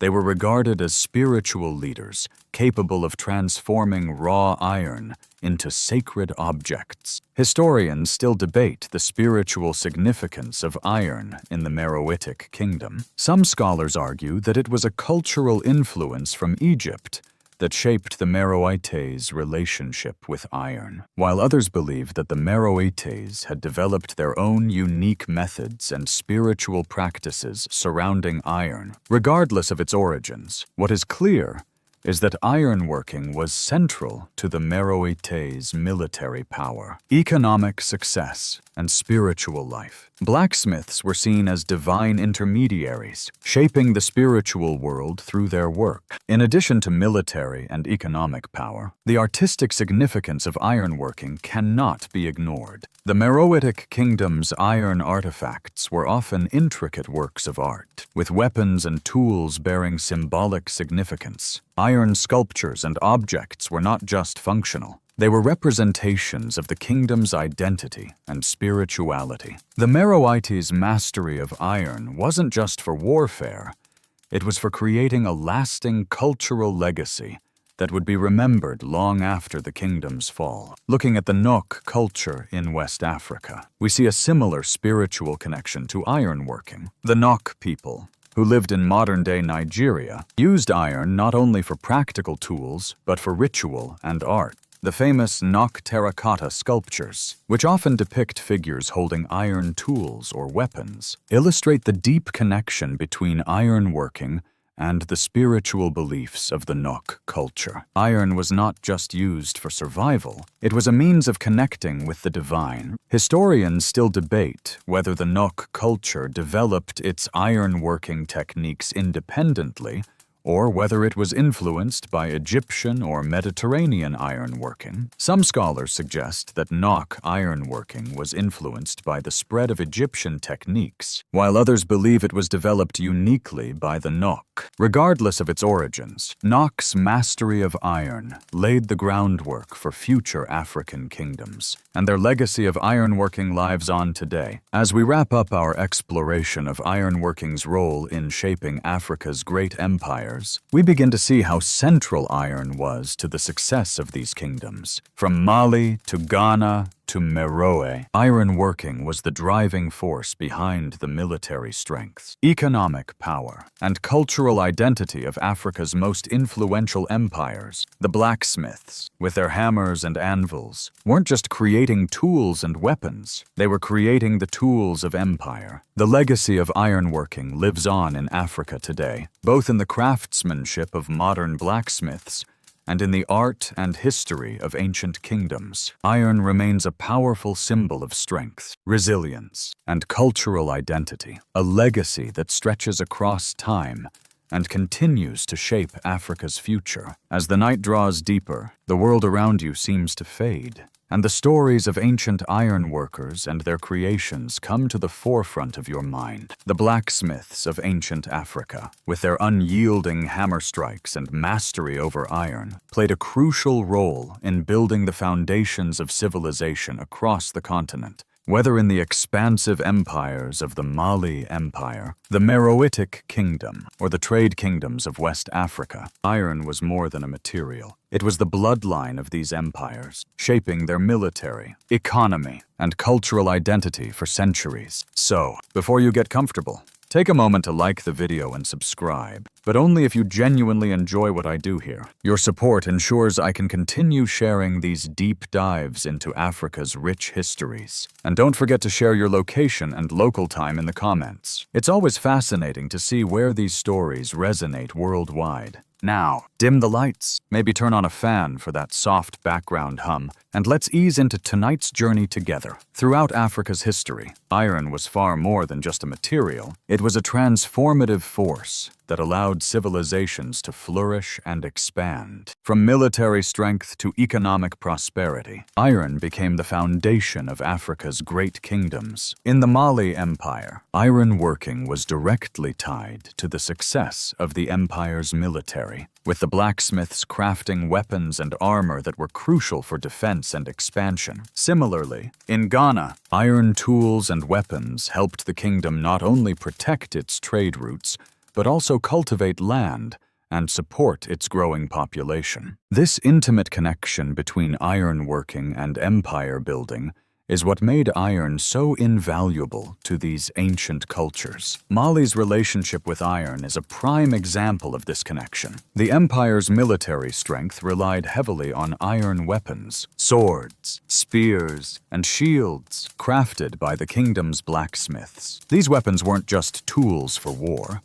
They were symbols of the empire's strength and power. By mastering ironworking, the Malians were able to forge weapons that gave them the ability to defend their territories, expand their borders, and maintain control over crucial trade routes. Iron played an integral part in the Mali Empire's ability to sustain and protect its trade network, which connected the Saharan region to the Mediterranean and sub-Saharan Africa. Historians still debate the exact role of gold and iron in Mali's rise to power. While gold certainly fueled Mali's economic success, ironworking was just as essential in ensuring the empire's military superiority and strategic control. Iron allowed the Malian army to be well equipped, and its trade in iron goods helped to secure economic dominance. The blacksmiths of Mali weren't just artisans, they were the architects of an empire that would thrive for centuries. Similarly, Ghana's dominance was equally tied to its control over iron. The Ghana Empire, which predated Mali, was a powerhouse in West Africa, controlling the gold trade and the salt trade. But Ghana's ironworking was just as important. The blacksmiths of Ghana forged weapons that allowed the kingdom to protect its trade routes from rival forces and defend its territories. Iron tools also supported agriculture, helping to feed Ghana's growing population and fuel its expansion. Iron was the material that helped Ghana rise to greatness, and the blacksmiths of the empire were central to its economic and military success. Looking at the Meroitic kingdom along the Nile, we see how iron contributed to the military power and economic strength of the kingdom. The Meroites, like the Malians and Ghanaians, used iron for both weapons and tools. The Meroites' ironworking techniques allowed them to create high-quality goods that were essential to the kingdom's defense and trade. The blacksmiths of Meroe crafted iron goods that were traded across Africa and the Mediterranean, cementing the kingdom's place in the global economy of the ancient world. But Meroe's connection to iron didn't stop at its military and economic success. Like the people of West Africa, the Meroites viewed ironworking as a sacred craft, linking the material world with the spiritual world. Historians still debate the spiritual significance of iron in the Meroitic kingdom, with some suggesting that the Meroites were influenced by Egyptian practices, while others argue that the Meroites had developed their own unique spiritual connection to the material. What is clear is that ironworking in Meroe was central to the kingdom's success, both militarily and spiritually. The blacksmiths weren't just creators of tools and weapons.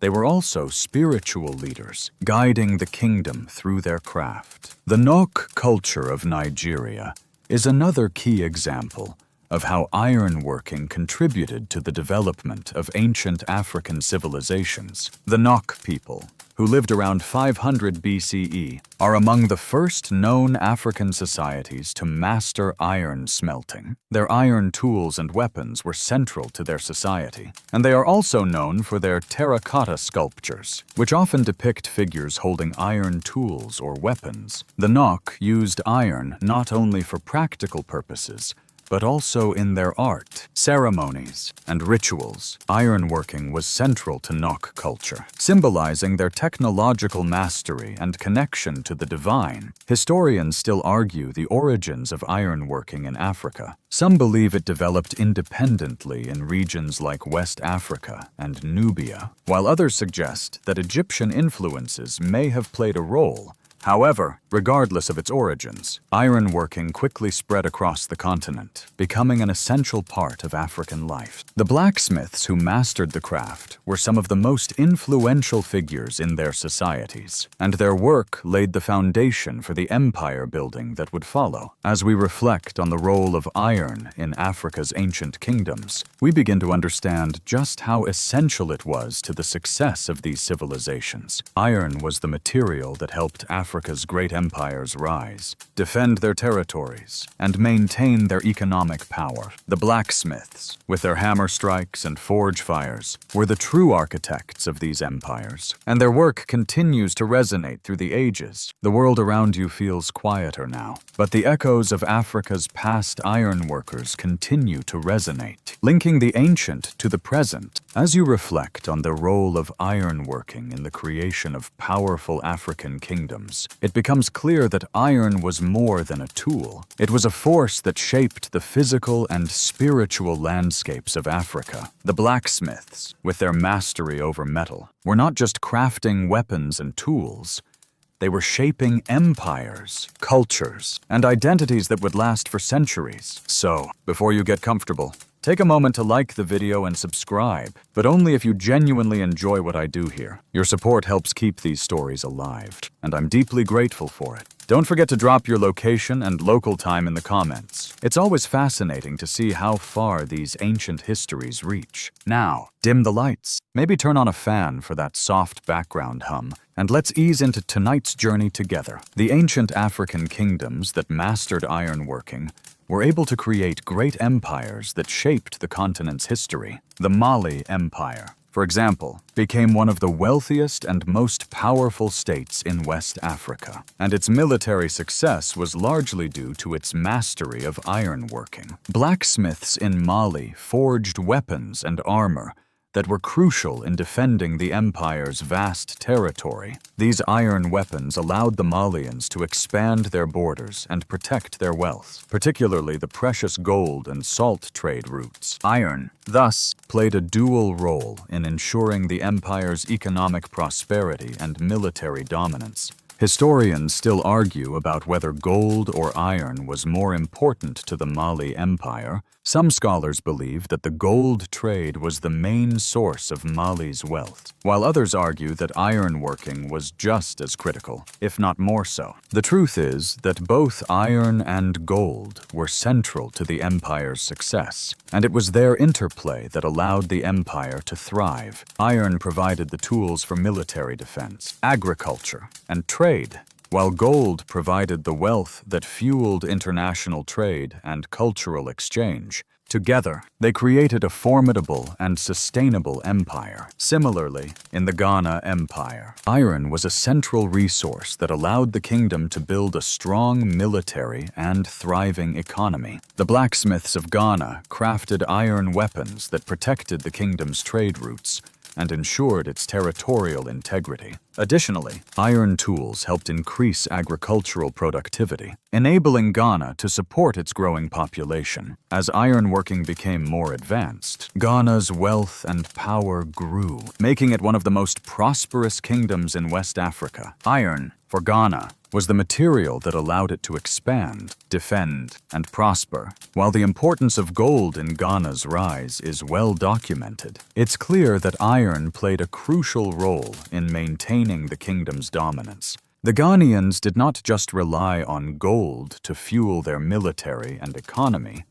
They also relied on iron for the tools and weapons that made those other resources possible. Iron allowed Ghana to not only protect its gold trade, but also to grow and expand through efficient agricultural practices and military conquests. This dual reliance on gold and iron helped create a well-rounded and sustainable empire. Moving eastward to the Meroitic kingdom along the Nile, we see another example of how ironworking was central to the rise of a great civilization. The Meroites mastered iron smelting and were able to produce large quantities of iron tools, weapons, and artifacts that fueled both their economy and their military power. The Meroites also had a strong spiritual connection to iron, with blacksmiths considered to be spiritual leaders who created not only practical items, but also sacred ritual objects. Ironworking was intertwined with spirituality in Meroe, reinforcing the belief that the craft of shaping metal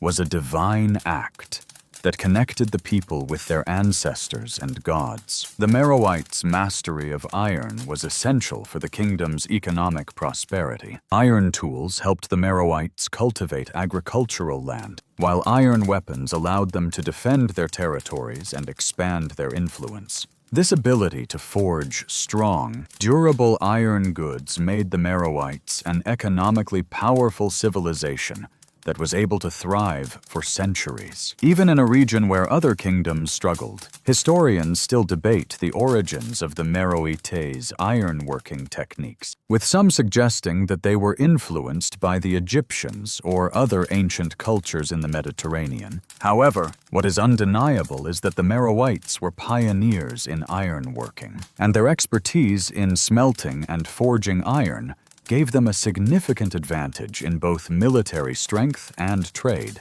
The Meroites' ability to produce high-quality iron goods allowed them to establish a strong military and expand their trade networks, linking them with both Africa and the Mediterranean world. In West Africa, the Nok culture, one of the oldest ironworking cultures, also contributed to the legacy of iron in Africa. The Nok people, who lived around 500 BCE in what is now Nigeria, are believed to be among the first in Africa to develop iron smelting technology. Their iron tools were used for farming, weaponry, and art, and their terracotta sculptures often depicted figures holding iron tools, emphasizing the spiritual and cultural significance of iron in their society. Historians continue to discuss the influence of the Nok on later African civilizations, and how their iron-working techniques may have spread to other parts of the continent. However, what is clear is that Nok's mastery of iron laid the groundwork for the technological advancements that followed in West Africa, influencing the trade, military, and agricultural systems of future kingdoms. The Nok people's connection to iron also laid the foundation for later African cultures to view ironworking as a spiritual and economic pillar of their societies. Reflecting on these great African civilizations, it becomes clear that iron was not simply a material, it was the foundation on which many of Africa's greatest empires were built, from the Mali Empire to the Ghana Empire. From the Meroitic Kingdom to the Nok culture, ironworking was central to the creation, defense, and prosperity of these ancient African civilizations. The blacksmiths, wielding hammers and shaping the future, created the tools and weapons that allowed their empires to flourish for centuries, leaving behind a legacy that continues to resonate across Africa today. As the cool evening settles, there's an almost tangible sense of history swirling around you, the forges of the past continuing to echo in the quiet.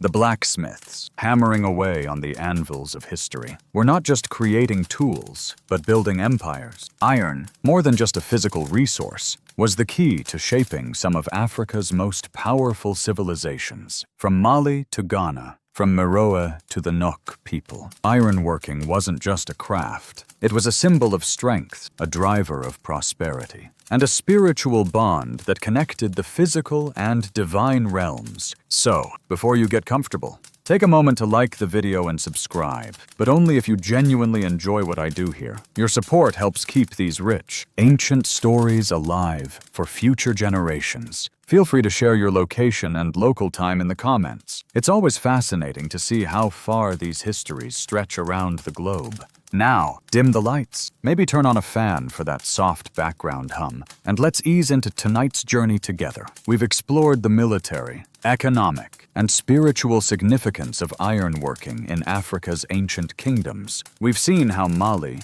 Ghana, Meroe, and the Nok all relied on iron to help them thrive and defend their territories. But what remains just as important is the legacy that these civilizations have passed down, not just in iron artifacts, but in their cultural and spiritual influence that still echoes in modern Africa today. As we conclude this journey into the past, let's reflect on the larger implications of the ironworking legacy that stretches from the blacksmiths of ancient West Africa to the Nile Valley civilizations and beyond. The mastery of iron was central to these empires' success, allowing them to defend, expand, and prosper. The blacksmiths played an irreplaceable role, not just as craftsmen, but as keepers of culture, guardians of tradition, and spiritual guides. Historians still debate the full extent of iron's role in shaping Africa's greatness. Was iron just another material, or was it the driving force behind the creation of Africa's vast empires? There's no definitive answer, but one thing is clear. The influence of ironworking in Africa cannot be overstated. From military supremacy to economic power, iron was central to the growth and sustainability of these kingdoms. And beyond the material benefits, ironworking also provided a spiritual foundation